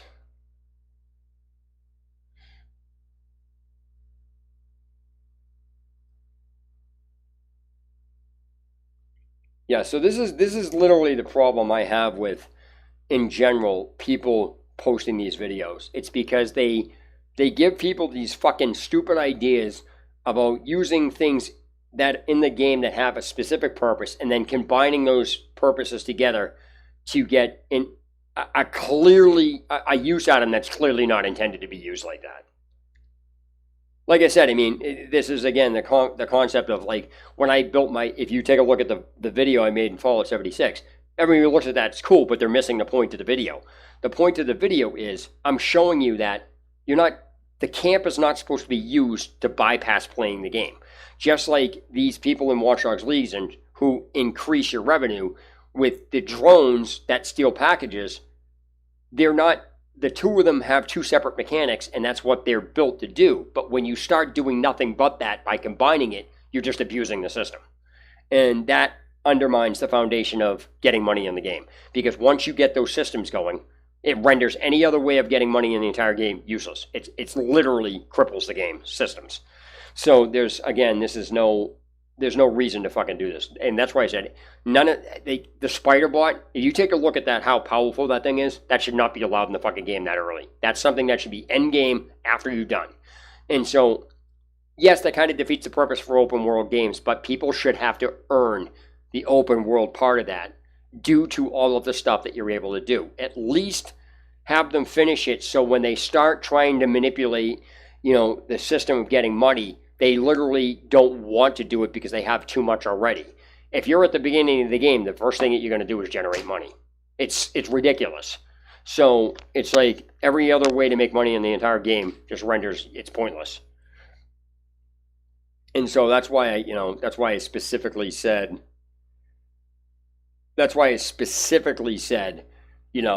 people should be forced to play the game, because once you play the game, you're going to generate enough revenue to the point where you're not going to use those systems to do it because you won't need to. So that's my point. And so the developers need to really think about what they're doing. And again, that I don't know how much that plays into multiplayer because nobody really does yet. But that doesn't matter. The fact that you're able to pull that shit off to buy everything is fucking ridiculous. It's ridiculous. So, and that's why I say people putting these videos up of showing, I'm going to show you how to use this drone, or I'm going to show you where to get these characters. It's stupid. That should never be allowed. Obviously, you can't stop it once the game is put out. But before the game is released, no, that's fucking stupid, because now I guarantee you, you're going to start seeing all these videos surface of, like, how to get this gun earlier, how to do this earlier, or how to bypass this, or how to bypass that. It's like, really? Hey, how's it going, Tanner?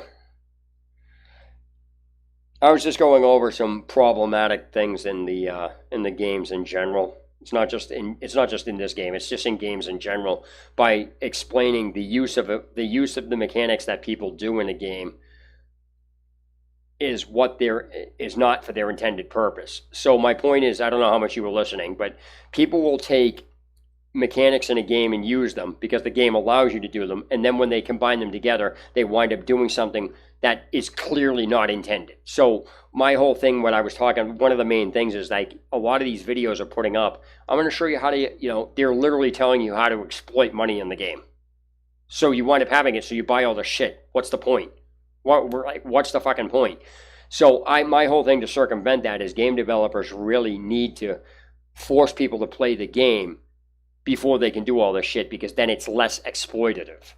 Sure, you will eventually do it, but there's a difference between, at the end of game, before you can use any of these things, there's a difference between if you have, $7,000 left over at the end of the game before you can start using these, and not having any money at all so you can generate $7,000. I never said it isn't smart. It's actually not smart. It's fucking stupid, because it undermines the entire, why are you playing the game then?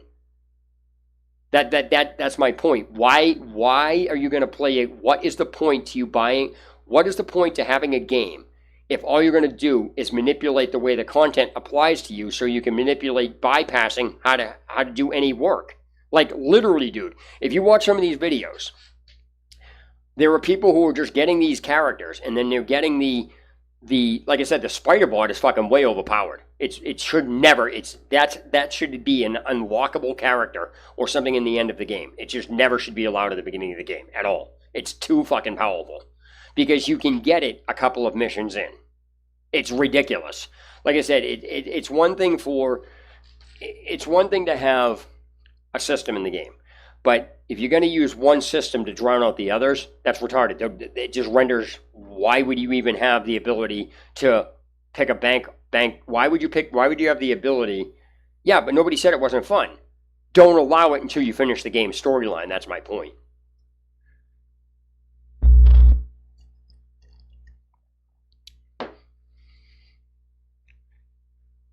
So it's like there's a lot of backward shit in this game, and it just shouldn't be allowed. And again, I mean, obviously you can't stop people from posting up videos once the game starts, but you have these people who have review copies, and they're literally saying, "I'm going to show you where these best characters are, how these high grade characters are." What? That just literally undermines the entire foundation of playing and you looking for them on their own. The game is not meant for you to know what happens in it until you play it. You're not supposed to know where the shit is. That's why you don't have that information. People are using review copies to send out videos about how to exploit the systems. So it's backwards. You should not be allowed to have, like, in an open world game like this, these should only unlock after you finish the game. So my point is, if you want the best shit, you want these things that allow you to exploit these systems in this manner, then you need to earn it. You should never be given it at the beginning of the game, and that's what's happening. So, like I said, if you watch, there's videos out there to say one of the first things to do is this, one of the first things to do is that, and this is shit that's not coming from Ubisoft. Ubisoft. This is stuff that's coming from these fucking morons that had the preview copy or the review copy, early access. It's like, really? So yeah, some of these I shouldn't say some of these have review copies. Some of them are in early access, but there are people who've literally played the entire game already. That's a review copy. So it's ridiculous that that's even allowed. Well, what is part of the game? Because now you're getting into this sniper rifle argument that I had said. I can argue that sniper rifles are in the game, but if I'm not supposed to be on the roof, it doesn't matter what I say about the sniper rifle, because not being on that roof invalidates any argument I can use because I'm not supposed to be on the roof. So unless I kill you completely legitimately in the game without using an unintended effect or whatever, then it's not legitimate. Doesn't matter whether I didn't modify the sniper rifle, I didn't cheat it into the game or anything else. That's like saying I cheated in a sniper rifle but didn't do anything with it. Now I'm using a cheat to kill you because, well, I don't want to say to cheat, but now even I can then argue, well, the sniper rifle's in the game, I just got myself a faster way to do it. It's like, what? That's a dumb argument. It's really ridiculous for that to go on. So I don't know. What are your opinions on this, James? Tanner? Do you think what I'm saying is correct as that? Because again, this is just a fine line argument because gamers nowadays are entitled. They want all the best shit as fast as they can get it, which basically undermines the entire foundation of playing a game because they want everything handed to them. They want the fastest shit ever. And if you literally try to force any of these people to sit down and play a game, they won't buy it. They literally won't buy it. It's really ridiculous. So I just, like I said, my whole opinion on it.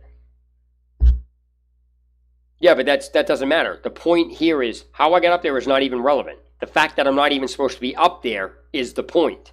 That is the entire point. So I can sit and argue that, well, I sniped you with a legitimate item. I didn't cheat the item in. It's a stupid fucking argument. That's me. That's like me trying to separate where I shot you from and then shooting you with a legitimate item. It's the same fucking thing because how do you know if I got on a different roof I'd be able to do that? The fact that I was able to get up on that roof is a problem. That's the problem with this. So I can sit and do... Okay, so here's a really good example. In boosting in Call of Duty, okay, that's actually against the game's term service. People were literally getting banned for doing that. Blizzard did it with World of Warcraft when Cataclysm came out. So one of the arguments I get into with people, I don't want to say arguments, but I get into a debate with people in Diablo 3 who like to exploit the system. Because this is actually a really good example that I use here. So what happens is Blizzard put co-op into Diablo 3. Co-op, if you look at it, by definition, is two people playing together working together to get done an objective. That's what co-op is. Now, since co-op allows two players of any levels to get together, what happens is people are using co-op to exploit one person getting around having to go legitimately work to go from level 1 to 70. They're literally using co-op to bypass playing the game and then arguing that, or they're taking the standpoint on, well, Blizzard didn't want it, they wouldn't allow it. And then trying to say Blizzard allows boosting. That is not true. Blizzard allows co-op, which is not the same thing as people saying boosting is allowed because co-op allows two people to get together. And then say because co-op is allowed, boosting is allowed. That's a fucking backwards argument. It doesn't even make any sense. Because there's a difference between Blizzard allowing co-op and then players taking co-op and utilizing playing together to get an outcome it's clearly not what its purpose is for. And then saying, well, Blizzard allows boosting because they allow co-op. That's fucking stupid.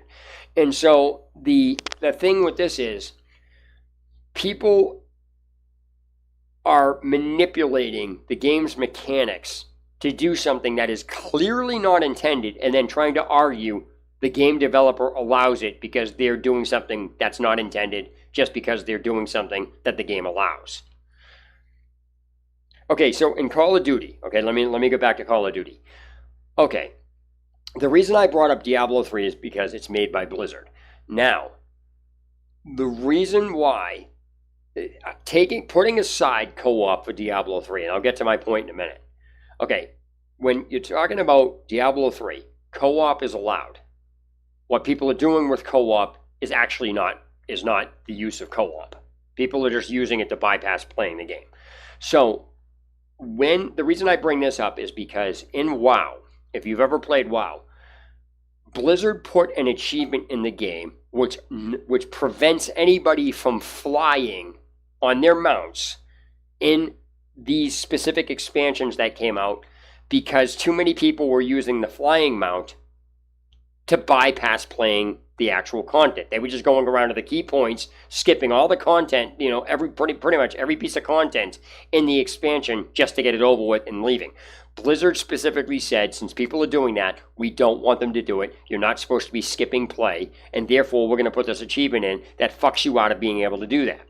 Now, that ties into what people did with Cataclysm. When Cataclysm came out, I believe it raised the expansion, the level expansion from either, I think it's up to 80 or 90. I can't remember, whatever the one. It was either from 70 to 80 or 80 to 90. So when that came out, what happened is within an hour. Okay, that's fine. I'm just explaining to you. WoW is an MMO. It's World of Warcraft. My point is, you don't have to understand the game for me to understand what I'm talking about. The point here is that when the expansions came out, people were using flying in the game to bypass playing. Flying is a legitimate thing. But when people were doing with the flying was not legitimate. So you can say, I'm flying, it's legitimate. If Blizzard didn't want it, it's fucking stupid. So there's a difference between using a game mechanic and then what you're using the game mechanic for. They're two different things. And so what winds up happening is Blizzard put an achievement in the game. So that's proof number one that says Blizzard wants people playing the game, because if they don't, they'll put a stop to it. With Diablo 3, the only way to put a stop to that is to completely remove co-op, but that destroys the very foundation of what that game is designed to do. So there's really no way to stop people from boosting, and then people just say boosting's allowed because co-op's allowed. That's fucking ridiculous. And so again, they're two separate arguments. So back to the WoW thing, okay?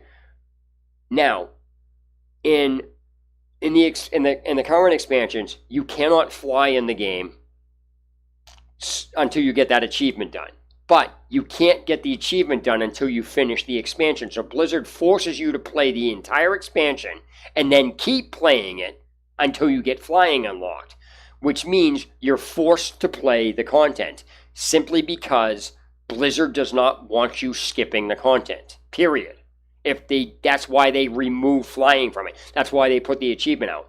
Now, putting that aside, there was an expansion called Cataclysm. And in each expansion in World of Warcraft increased the level cap by 10. So the first expansion was Burning Crusade, because WoW has a cap limit in the original game, the first part of the game, as level 60. Burning Crusade was the second expansion that came out, which increased the level cap to 70, so people could go from 60 to 70. Then there was Wrath of the Lich King, which increased it from 70 to 80, and then Cataclysm, which increased it from 80 to 90 or whatever.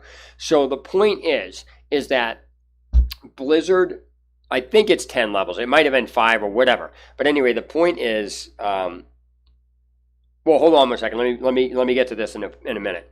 So my point here is that in Cataclysm, okay, this reverts back to what I'm talking about now, and it also applies to the concept I'm talking about applies to Fallout 76, and it also applies to Watch Dogs Legion tier. So what's going on is, in World of Warcraft's expansion Cataclysm, when that came out, Blizzard wound up banning at least 50,000 accounts from the game, and the reason why is because despite people using legitimate in-game things, you were not supposed to be at max level in an hour. Blizzard set it up so the game wasn't supposed to allow you to do that. What wound up happening is people were doing it by legitimately playing the game. They were using legitimate means in the game. There was no exploits. What was going on is people were taking co-op, and they were taking high-level characters.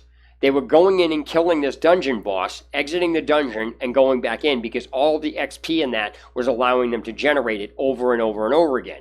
Blizzard didn't ban the people because they weren't playing the game. They banned the people for abusing the exploit system, which allowed them to bypass all the game to level up to max level in a time frame they weren't supposed to be doing it in. The point that I'm making is that using legitimate means in a game for doing something does not mean what you're doing with it is legitimate. They are two different things. Just because you're building turrets on your camp because the game allows you to do it, and just because you're allowing, you can build your camp pretty much anywhere, and just because you can build your camp with turrets on it does not make what you're doing with the camp because of where you placed it legitimate. It doesn't. There are two different things. Unless you are literally not exploiting an XP system, because the turrets shoot any enemy that moves. So what happens is if you plant, what's going on in Fallout 76 is people are planting their entire base at this one location where it's allowed to be bombed, which in turn radiates the entire place, which turns out higher grade enemies that drop higher grade items. And so what happens is people were just lining up they were lining up a platform with nothing but turrets on it, aiming at the turrets, and as soon as and they were nuking the area, so all the enemies were turning this way and the turrets were shooting it.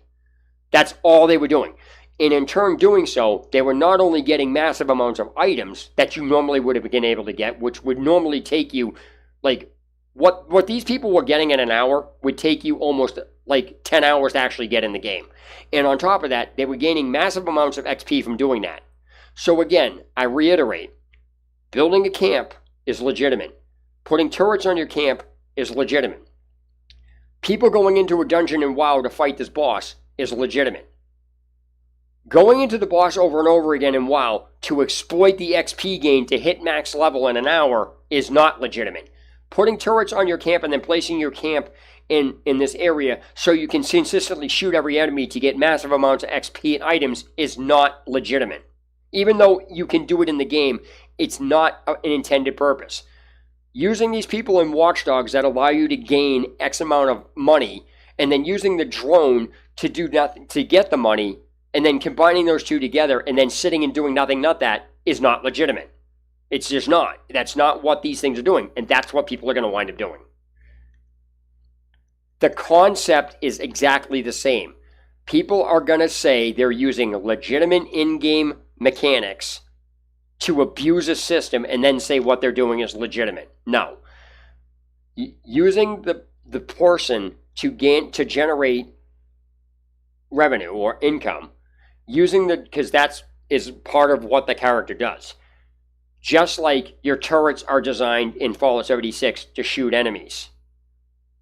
Your turrets are meant to go on camp. Those are legitimate uses. Those are legitimate functions. Just like the person in Watch Dogs, its function is to generate extra revenue off of, whatever.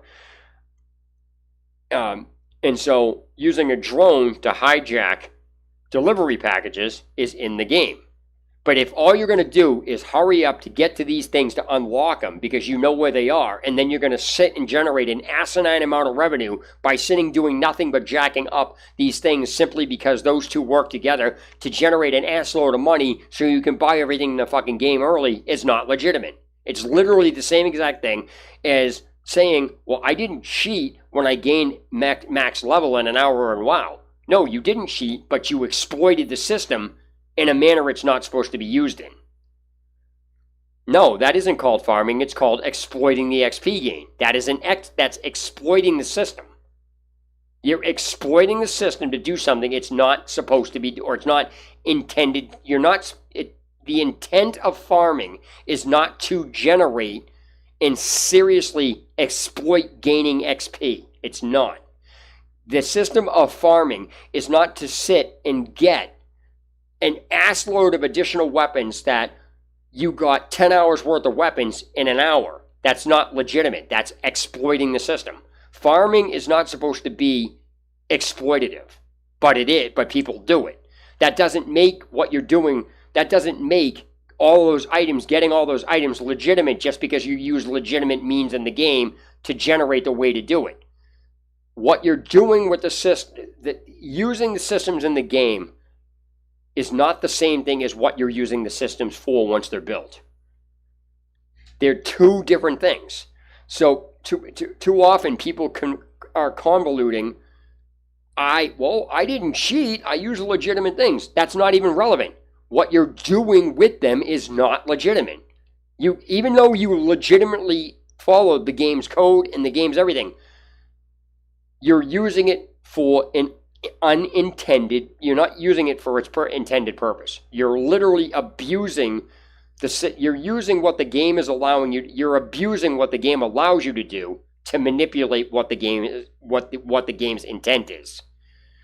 So you can argue that, yes, I did it legitimately. Nobody's arguing that you use the game's mechanics.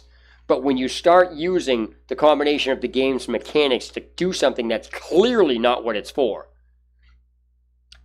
if the game system was designed to do nothing but get money, they would not put other money-making methods in the game. There just wouldn't be any. That's how you can tell. So again, one of the things I use for Elder Scrolls, one of the main things I use for an argument is this on Elder Scrolls. So like I said, my point on bringing all these games up in this is to show you that there is a pattern of people abusing legitimate mechanics and then trying to say it's not abuse. It absolutely is abuse. So let me give you an example when I'm talking about Elder Scrolls Online. All right, when Elder Scrolls Online, I'm not talking about how the game currently is, putting that aside. And this again will tie in with Blizzard because they kind of do ZeniMax Online Media and Blizzard do the same thing with us. So what happens here is, in Elder Scrolls Online, back when it first came out, before they made these changes, the only way to become a werewolf and a vampire was at end-game content. Those two things were end-game content, period. And the reason why this is proven is simply because the only way you could get to the area which gave you those was at the end of game. So in other words, the werewolf and the vampires that could infect you were locked behind a max level area that you couldn't even get into. If you tried going over, it says you need to be level 70. So what happens is when you got to level 70, that's now your end game. You're already maxed out level, you already did everything, and you had to do certain story things to even get over into that side of the game. Once you're over in that side of the game, now it becomes a different game. You get all rewards and stuff like that. So what happens here is The only way for anybody to become a werewolf or a vampire when the game first started was to literally go over to that end of the game. Otherwise, you would never be able to get it. The problem with this is that being a werewolf or a vampire, you can infect another player. What happened is the person was taking it from over there and bringing it over here, and then infecting other people so you could get it before the end of game content. And then people tried saying, well, it's not end game content. The reason why that argument is fucking stupid, saying, well, the other players are getting infected, and people always remove this section of the argument. They always remove this one point that kills their argument. If it was not intended to be, if it was not end game content, then how the fuck did the first person become infected? You can't ignore that, because the first person can't give it or get it the same way everybody else is. When somebody brought that back over, it exploited a legitimate system to do something that was end game content. So the problem here is what happened is people were literally saying, well, can it be done? Totally ignoring the fact that you're not supposed to have it. Well, if I'm not supposed to have it, I wouldn't be able to get it. But that argument is crippled because the first person to ever get it had no other choice but to go over there. That's the point I'm making. That proves if it was meant to be over here at the time you're getting it, then the person would have been able to do it. The very first person to get it would have been able to do it before they went over there. What I'm saying is that cripples the entire argument of where it's supposed to be. People are confusing when a system gets exploited like that. They think, well, it's supposed to be over here. But what I'm saying is they never want to accept that the very first person did it couldn't get it like that. They literally had to get it after the end game content, which proves it's not supposed to be over here just because people are getting it. It's an exploitative system that people are manipulating. So biting somebody is legitimate. Being a werewolf is legitimate. You're not supposed to have it before end game. It's end game content. That is why the person who originally the first person to get it, couldn't manipulate and exploit the system. They had to go get it, which proves it's end game content. Because if it wasn't, and it was supposed to be over there, somebody wouldn't have had to get to the end of game to get it. So the point is that people always like to abuse these mechanics and abuse stuff, and then do shit in a game, and then try to argue because they did it, that's the reason it's there. That's fucking retarded. That's like saying the policy applies because the policy says it applies. There's no argument. It's circular logic. It doesn't make any sense. So the issue that I'm getting at with this is if co-op, like, okay, so now I'm going to use the werewolf, the vampire, I'm going to tie these all together with all of the games. If Blizzard wants you, in WoW and Diablo 3, if Blizzard wants you to skip playing the game, they will offer a service that allows you to do that. If ZeniMax Online Media wants you to become a werewolf or a vampire earlier, they will offer a service to do that you can buy. In WoW, you can literally buy Boost to max level. Blizzard put it in the game as something you can buy in the store, which proves Blizzard doesn't care if you do it because they're literally offering you a service to do it. The same thing with the werewolf and the vampires. If ZeniMax Online Media didn't want you to do it, they wouldn't be offering you a service to do it. So now that the service is there, that proves that they don't care. But before that service was offered, it was being exploited. So people trying to say, well, I can get bit is a fucking invalid point because there's so much evidence against that. So if Blizzard didn't care about skipping the content, they never would have banned all those accounts. So the point is that in Diablo 3, there is no service.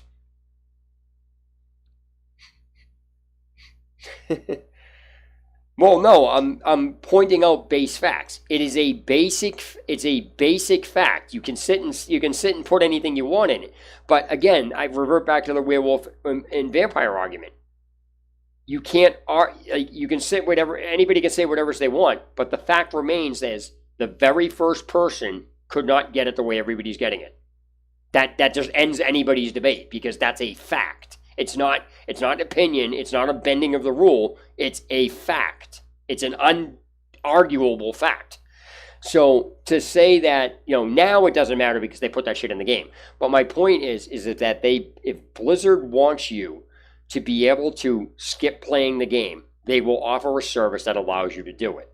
The other fact is that they don't start you out at these max levels also is a thing.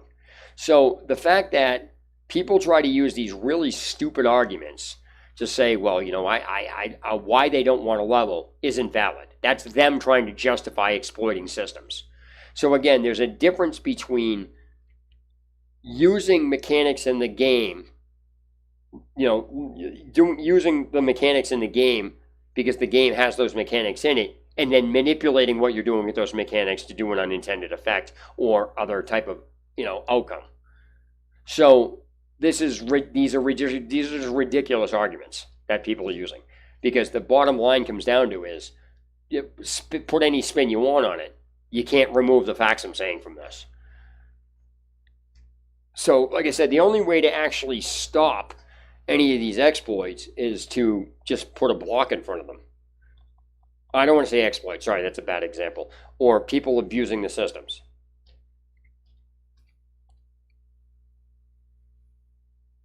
So, I mean, these are just the way,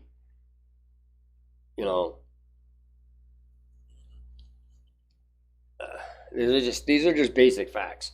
So again, it's like this affects me as a consumer, and it affects consumers in general, because what happens is when game developers cater to people who want to rush playing the game or doing stuff so they can just get as much shit as possible, what happens is, since this game has multiplayer, it affects the multiplayer aspect. For the most part, I'm assuming it does.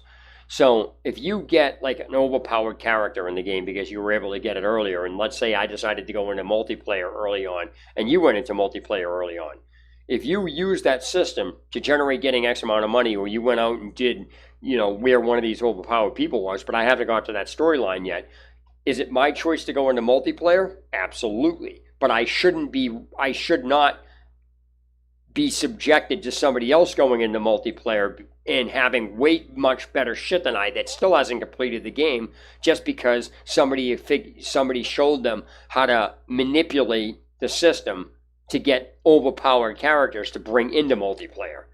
Because multiplayer needs to be equal on all ends.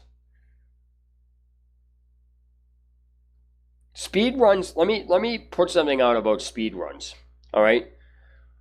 Unless the person is not resetting the game because the game didn't give them an item, or they didn't jump up something right, or they're not abusing save states, then it's not a speedrun. They can say whatever it is that they want. But case in point, Metroid, there isn't a legitimate playthrough of that game.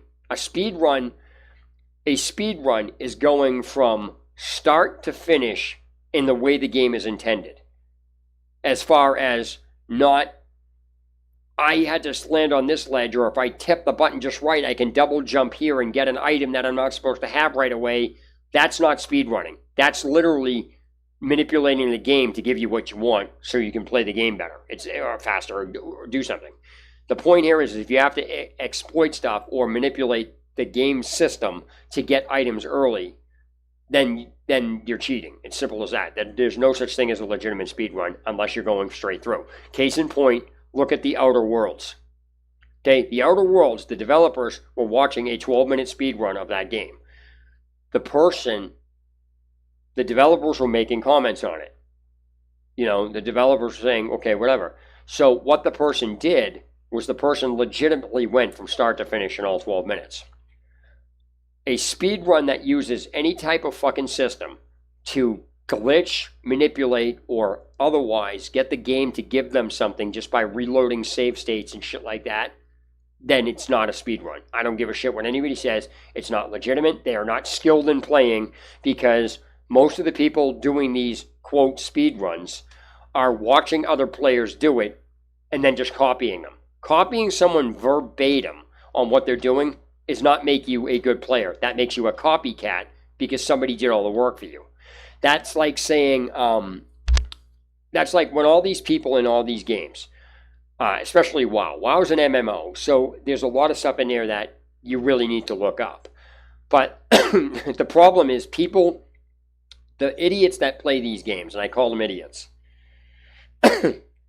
So if you take a look at what that person did in the Outer Worlds speedrun, they didn't get any items that allowed them to manipulate it. What they did was they went from point A to point B and then said, I don't need to do this, or I do need to do this, but only did the exact necessary stuff. They still went ahead and legitimately played the game. They just cut out a lot of corners.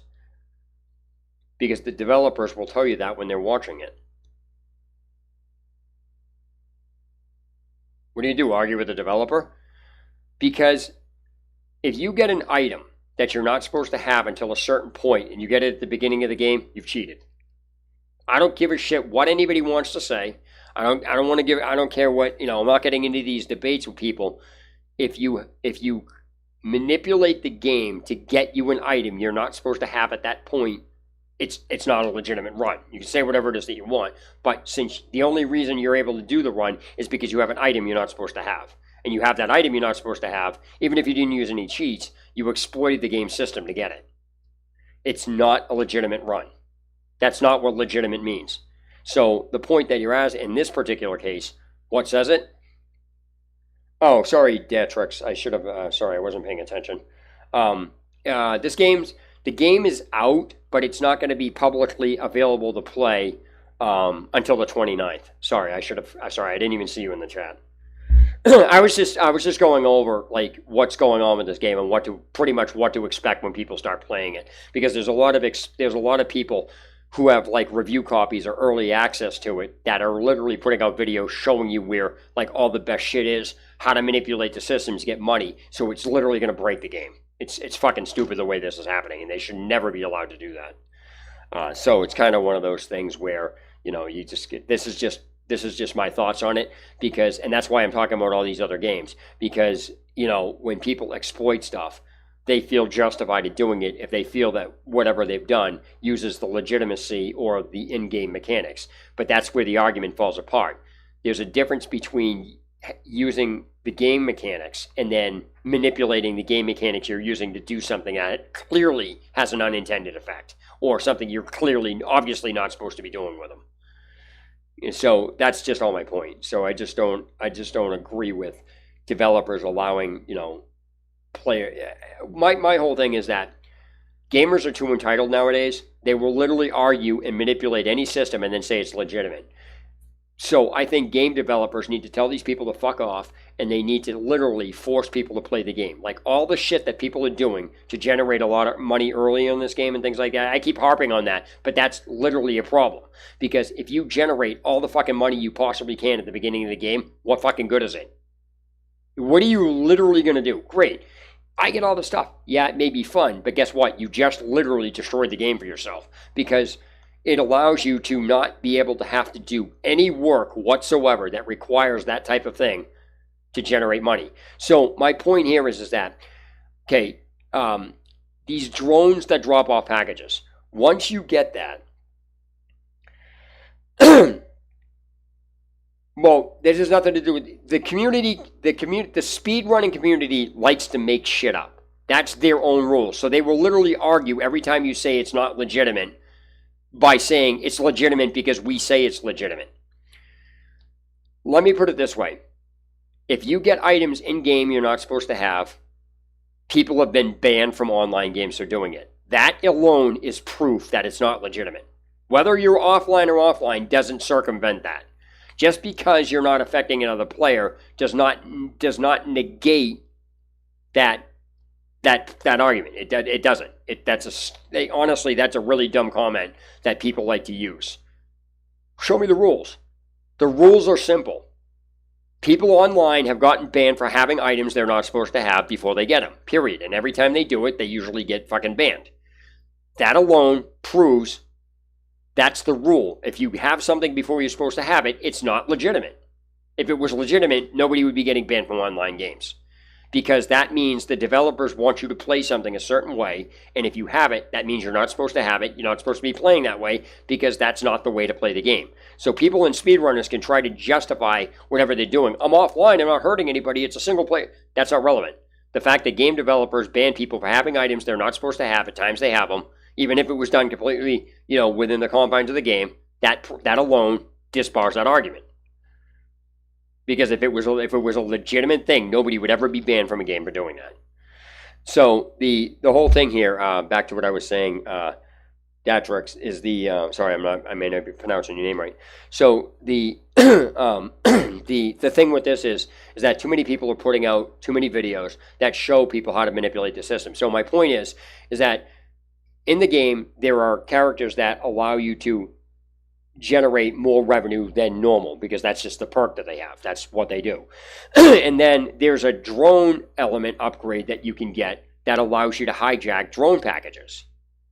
Once you get those two together, opening a bank vault or picking it open is pointless because you will make more money just sitting in a zone sniping packages from these drones that are on delivery. You would never need to go in a bank. So those systems shut down other systems in the game. The community can set up whatever rules it wants. That's not going to circumvent if you're not having items when you're supposed to have them, or you're getting them to manipulate the way you're doing the run, then it's not legitimate. Period. Reloading a game over and over again until the game gives you an item because it's on a random generator isn't skill. That's messing with the game and forcing the game to give you something that it's going to give you. Now, in that particular regard, if you have an option to getting it at the beginning of the game, it's one thing. But if you keep reloading the game over and over until you get that item, now you're manipulating the game to get what you want so you can do the fucking run. That's not the same. It's not legitimate. It's just not. It's a cheated version of the run. So it's like, that's like, if you look at the Mario Land run that somebody did, it's not like, if you look at how many people are splicing speed runs together, even the community saying that these speed runs that were once legitimate are now debunked simply because people are splicing runs together as one smooth, fluid run. It's not legitimate. Another thing here, I'll use F-Zero, for example, on the Game Boy. Sorry, I'm still choking on my freaking coffee here. Okay, so if you take a look at, I'll just use F-Zero for example. There's a vehicle. They're called machines, but anyway, there's a vehicle in the game where if you come around a corner at a certain angle, you can bounce off stuff and then use that as a speed boost. That's just manipulating the game. Fine, whatever. But if you don't come around that corner at the right angle, you're going to mess the run up. So if I save the game before I turn around that corner and then I keep reloading it until I hit the corner perfectly, that's not a legit run. Doesn't matter if I do it in one segment. It doesn't matter whether I save there. I'm reloading the game over and over again until I get a perfect corner. That's not a legitimate run, even though it's still in the... How is that not? I'm just reloading the game. The community can make up anything it wants. They can make up anything it wants. They can do whatever. If the community wants to say getting this item is there amongst themselves, that's not that's not up for debate. They can do whatever the fuck that they want. But when they say speed runs are legitimate when they do that, that's bullshit. I will never agree to that. That's not something because the speed run is not legitimate. The community can say it is under their rules, but those rules don't matter because they spill out into the real world. And in the real world, if you get caught doing that online, you're banned, period. So the community can say whatever it wants, but the fact people get banned for doing what they're doing, it's a fucking invalid point. The community saying it's legitimate because we say it's legitimate is retarded. It's a circular argument.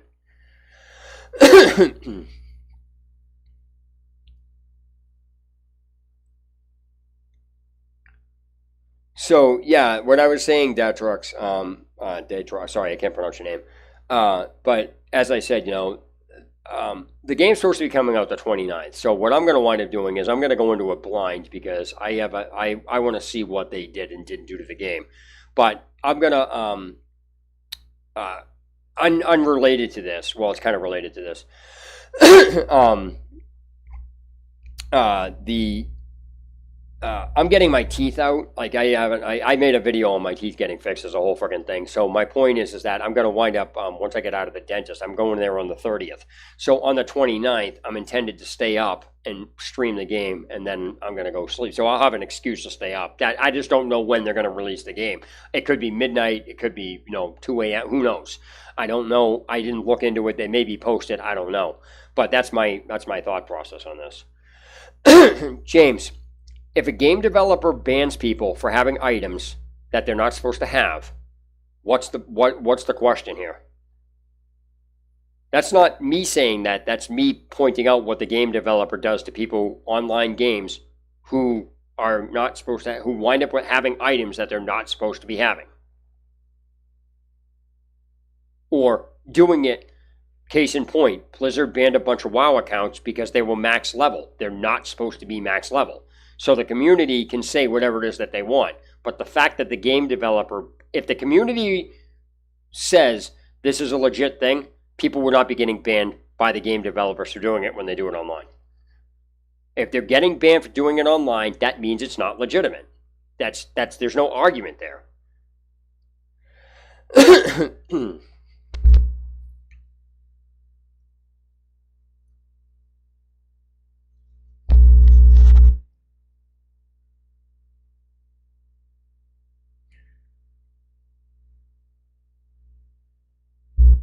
So, so bringing back onto Watch Dogs, here's a case in point, okay?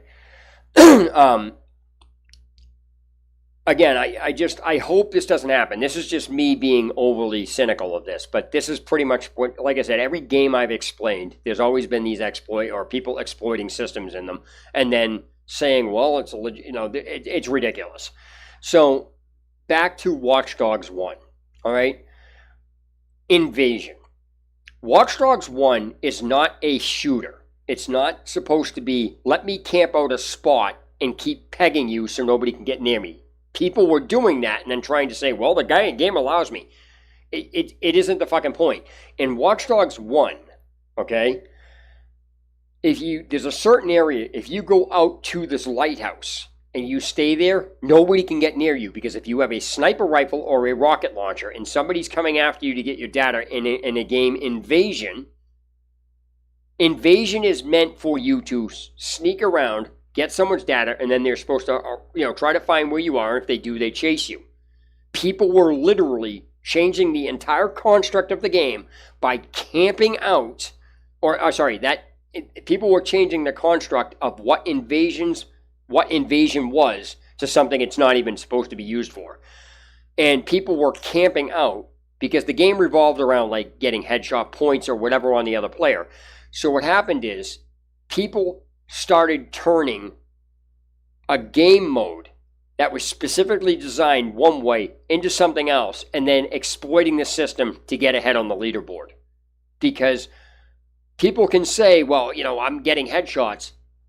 That's not relevant. You're not playing Invasion the way the game designers designed it. What you've done is you found a spot where nobody can you're not even playing at that point. You're just camping out, shooting anybody to get headshots or shots to kill them, which gives you points to get on the leaderboard. You have literally not gotten on the leaderboard legitimately when you've taken a game mode and completely removed the element of what the game mode is for and how it's played, and turned it into a fucking shooter. That's ridiculous. Anybody that even attempts to argue that, no, Watch Dogs 1. If you look at Watch Dogs 1, there's a lighthouse in the game where it extends in this long walkway, and then it's completely surrounded by water. Oh, was it Watch Dogs? No. It's Watch Dogs 1. I've made videos on this. So what happens is, because this was on the first Invasion one. This is on Invasion. So the lighthouse I'm talking about it's literally surrounded by an entire body of water. Like it's literally out in the ocean. You would never not see where the person is coming from. So what happens is people were hiding there and they were just sniping anybody that came near them. If you tried to walk down the walkway, they'd know where you were. If you came from the water, there was only two ways to get to the person. Either walk through a walkway or come in on a boat. And either way you were screwed because somebody would just rocket launcher your ass and you'd be dead. And so people were using those points to get on the leaderboard, which is exploiting the system. Sure, you can say that, okay, I'm just using in-game mechanics. The game mode in which you're using those mechanics is not what the game mode is for. That's people were literally removing the actual fundamental principle on how the game mode was played. How's it going, man? And that they were exploiting the system. So again, this doesn't surprise me, in like Invasion had a problem in Watch Dogs 1. So the way the game was set up, the way the mini game was originally set up, if you haven't played it, what happened is if you read the description and if you read the description of the game mode and what Ubisoft said about how the game mode is played, you weren't even supposed to know somebody was in the game until they started stealing your data. But instead, the instant somebody came in your game, before the thing came on and says you're being invaded, which game?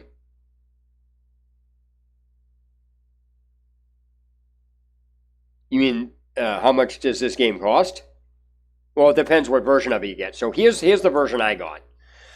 I bought it for 119. Now, what I tell people is, I have a problem. Like I knew what I was buying.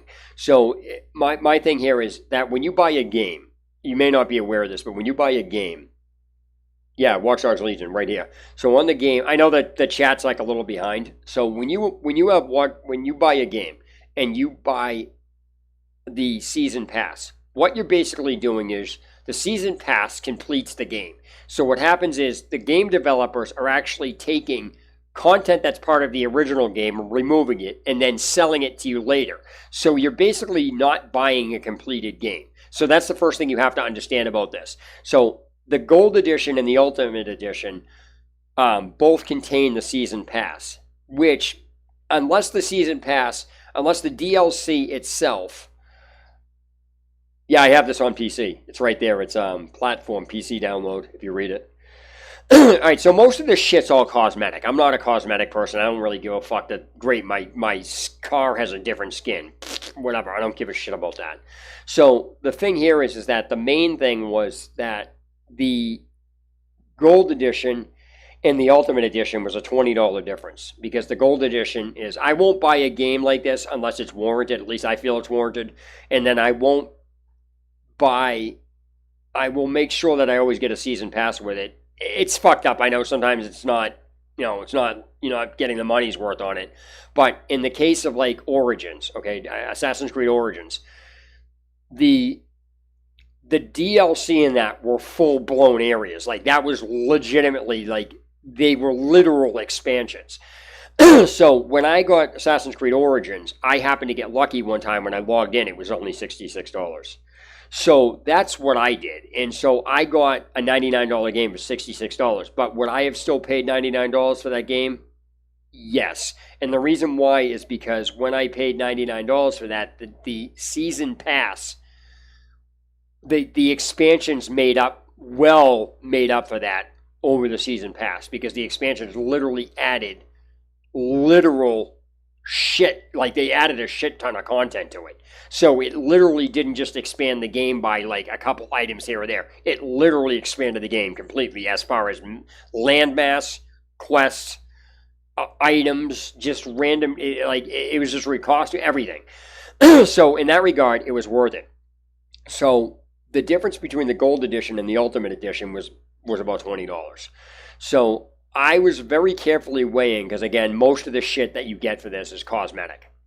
The only real playability thing inside the Ultimate Edition is the fact that you get you get something to do with VIP status. So the game registers you as having the ability to generate more XP and revenue right off of the bat. I think that's how it works. I'm not sure, but that's really the differences. Other than that, you're basically paying $20 for a skin, a mask, and another skin. It's literally all cosmetic shit. It's garbage. So I just wanted to make sure that, people, if you ask, I'll tell you. So this is the whole concept on this. So it's like, this is what you get, and this is what's happening with the game when you get it. So let me see. Let me take that version off here. Okay, so there we go. So again, this brings me to the point on people using the drone and the character to sit around and just generate amounts of XP is not really what that's for. The VIP status is specifically designed to increase your revenue or whatever it is you're doing on that. That's the difference.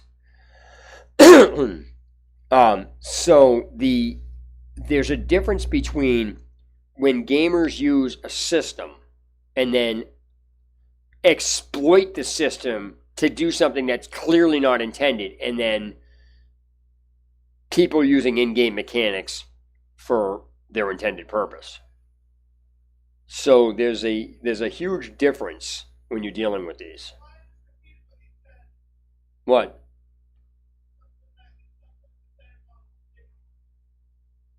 Who doesn't listen?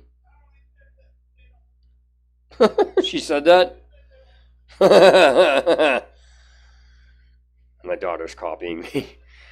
So I don't know. The game developers are just ridiculous, and so they shouldn't be allowing this stuff. So, like I said, my viewpoint on this is, as a consumer, it does affect you because people are like, why do you care how other people play the game?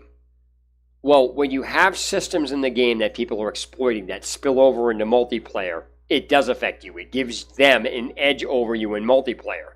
Now, you don't have to go into multiplayer because that's another argument people use, which is ridiculous because this would be like, that's literally along the same line. The stupidity level of saying that is along the lines of when you were in GTA, and GTA 5 came out, there was pretty much cheaters in every single lobby.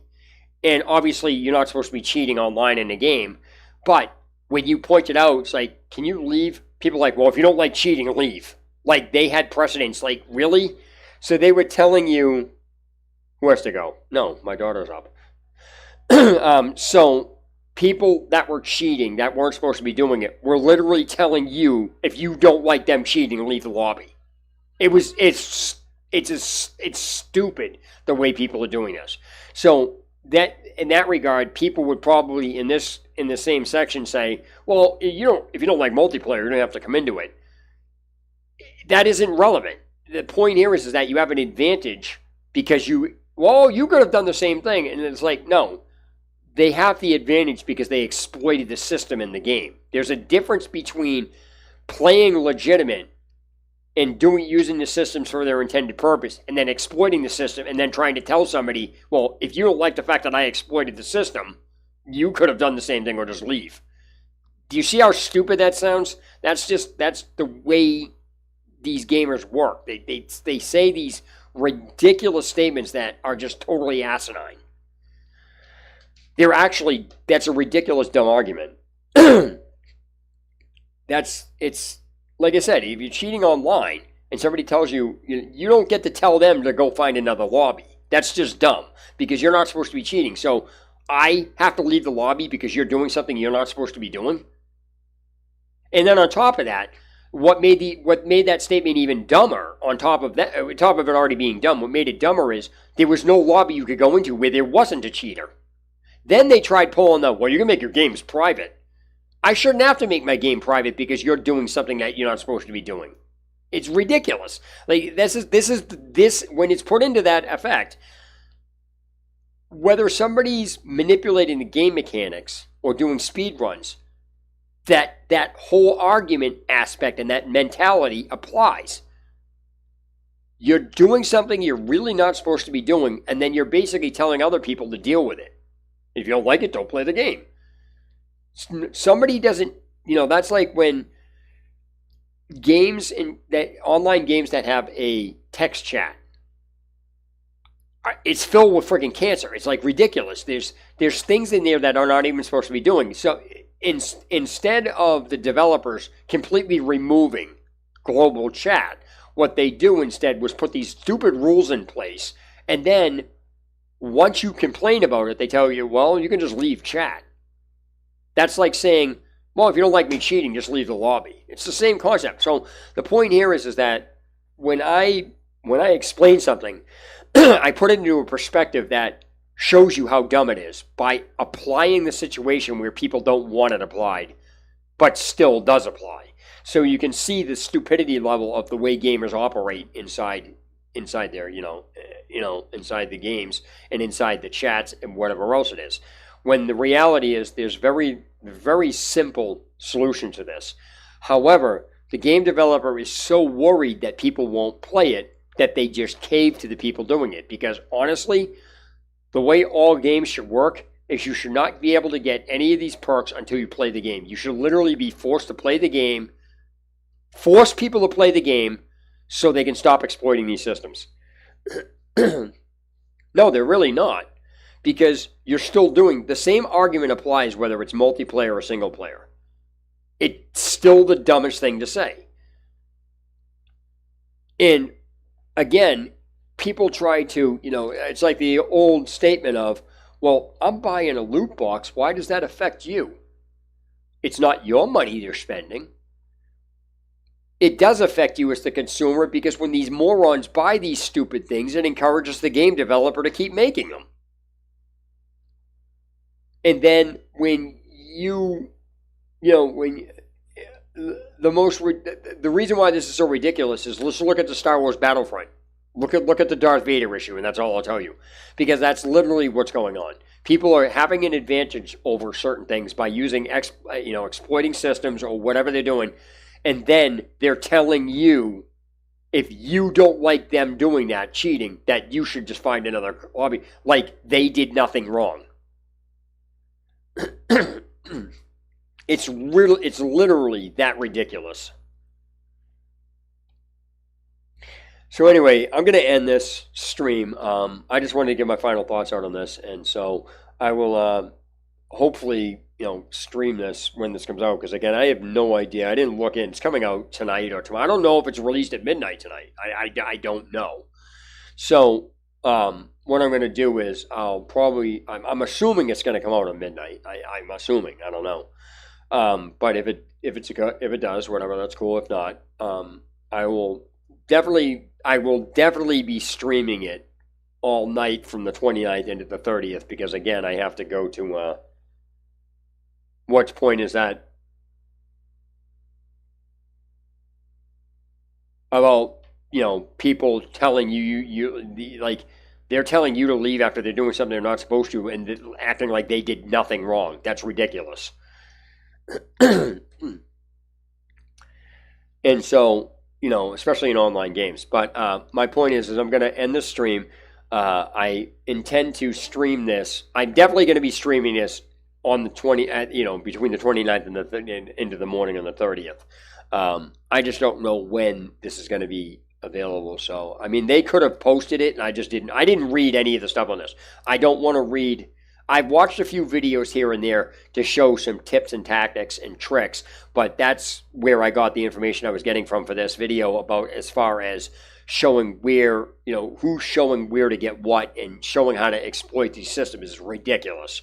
So that I found on that, I watched a few videos on that, but I'm not going to watch walkthroughs, playthroughs, where to get these people. I'm not even watching any of that stuff. I'm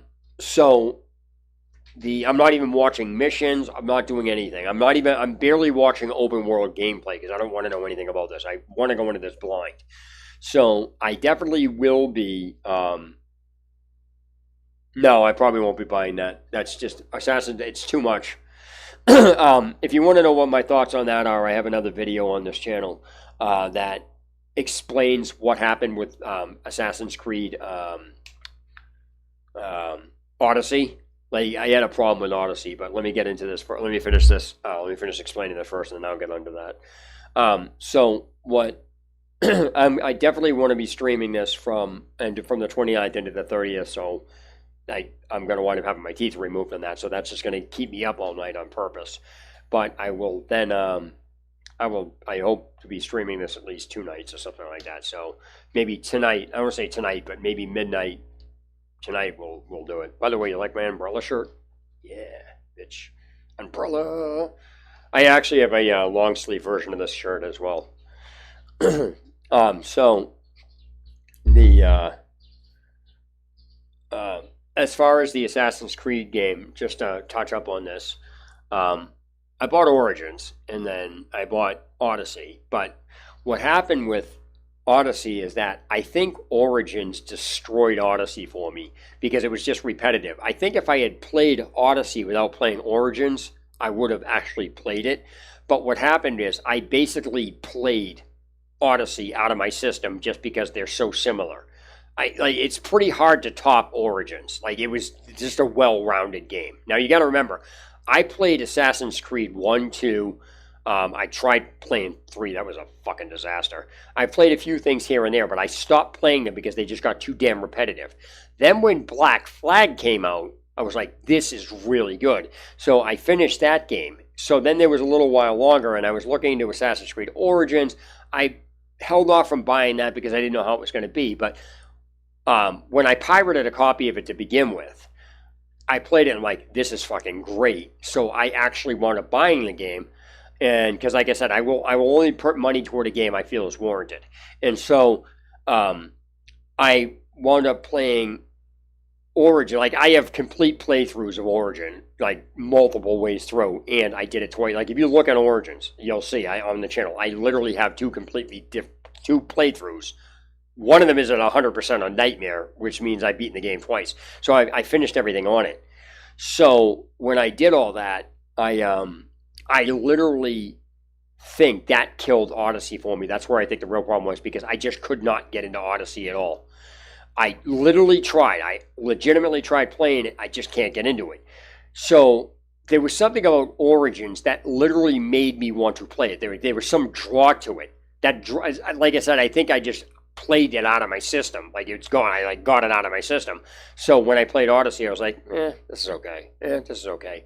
So pretty much, in order, like, the drastic change from Black Flag to Origins was unique. It was very different in the way they did it. Both of them were massive games, but both of them were done right. They were literally done very well. And so I was able to go from playing Black Flag to Origins and actually enjoying it. But when they start repetitively making the games in the same context, that's why when Black Flag, Assassin's Creed Black Flag, and then there was one after that was literally nothing but Black Flag. It was just some other name for it. I'm like, this is fucking stupid. I stopped playing it. I literally stopped playing that version of it. And so, even though it was an Assassin's Creed game, I just stopped playing it. So when I did all that, I played Origins. It was great. So I took a break from the Black Flag stuff, and then it was like, it's because it's a completely different type of game, as far as the areas and everything else. Then I tried playing Odyssey, which was literally a replication of Origins. It's just Origins moved. That's why when you look at all the Assassin's Creed games, Brotherhood, whatever the other ones that were in that series, they're fucking boring because they're literally nothing but that same game moved to a different location. And then it's the same game over again. You're literally playing the same game over and over and over again. It's like playing the same character in an MMO over and over and over again and doing the exact same thing with it, but just in a different area. It's ridiculous. So it just got boring. It was literally boring. I can't even bring myself to play it, even to this day. I just can't bring myself to play it because I just can't get into it. So I would literally sit down and play Origins for hours on end. It was ridiculous. So as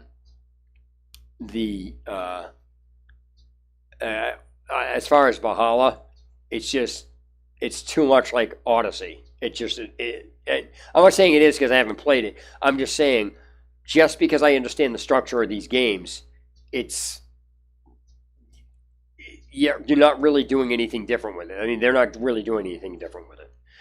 So I don't know. It's just that's it. So I'm gonna end this stream now, and that's it. So Steel Gamer signing off. Have a good day or night wherever you guys are.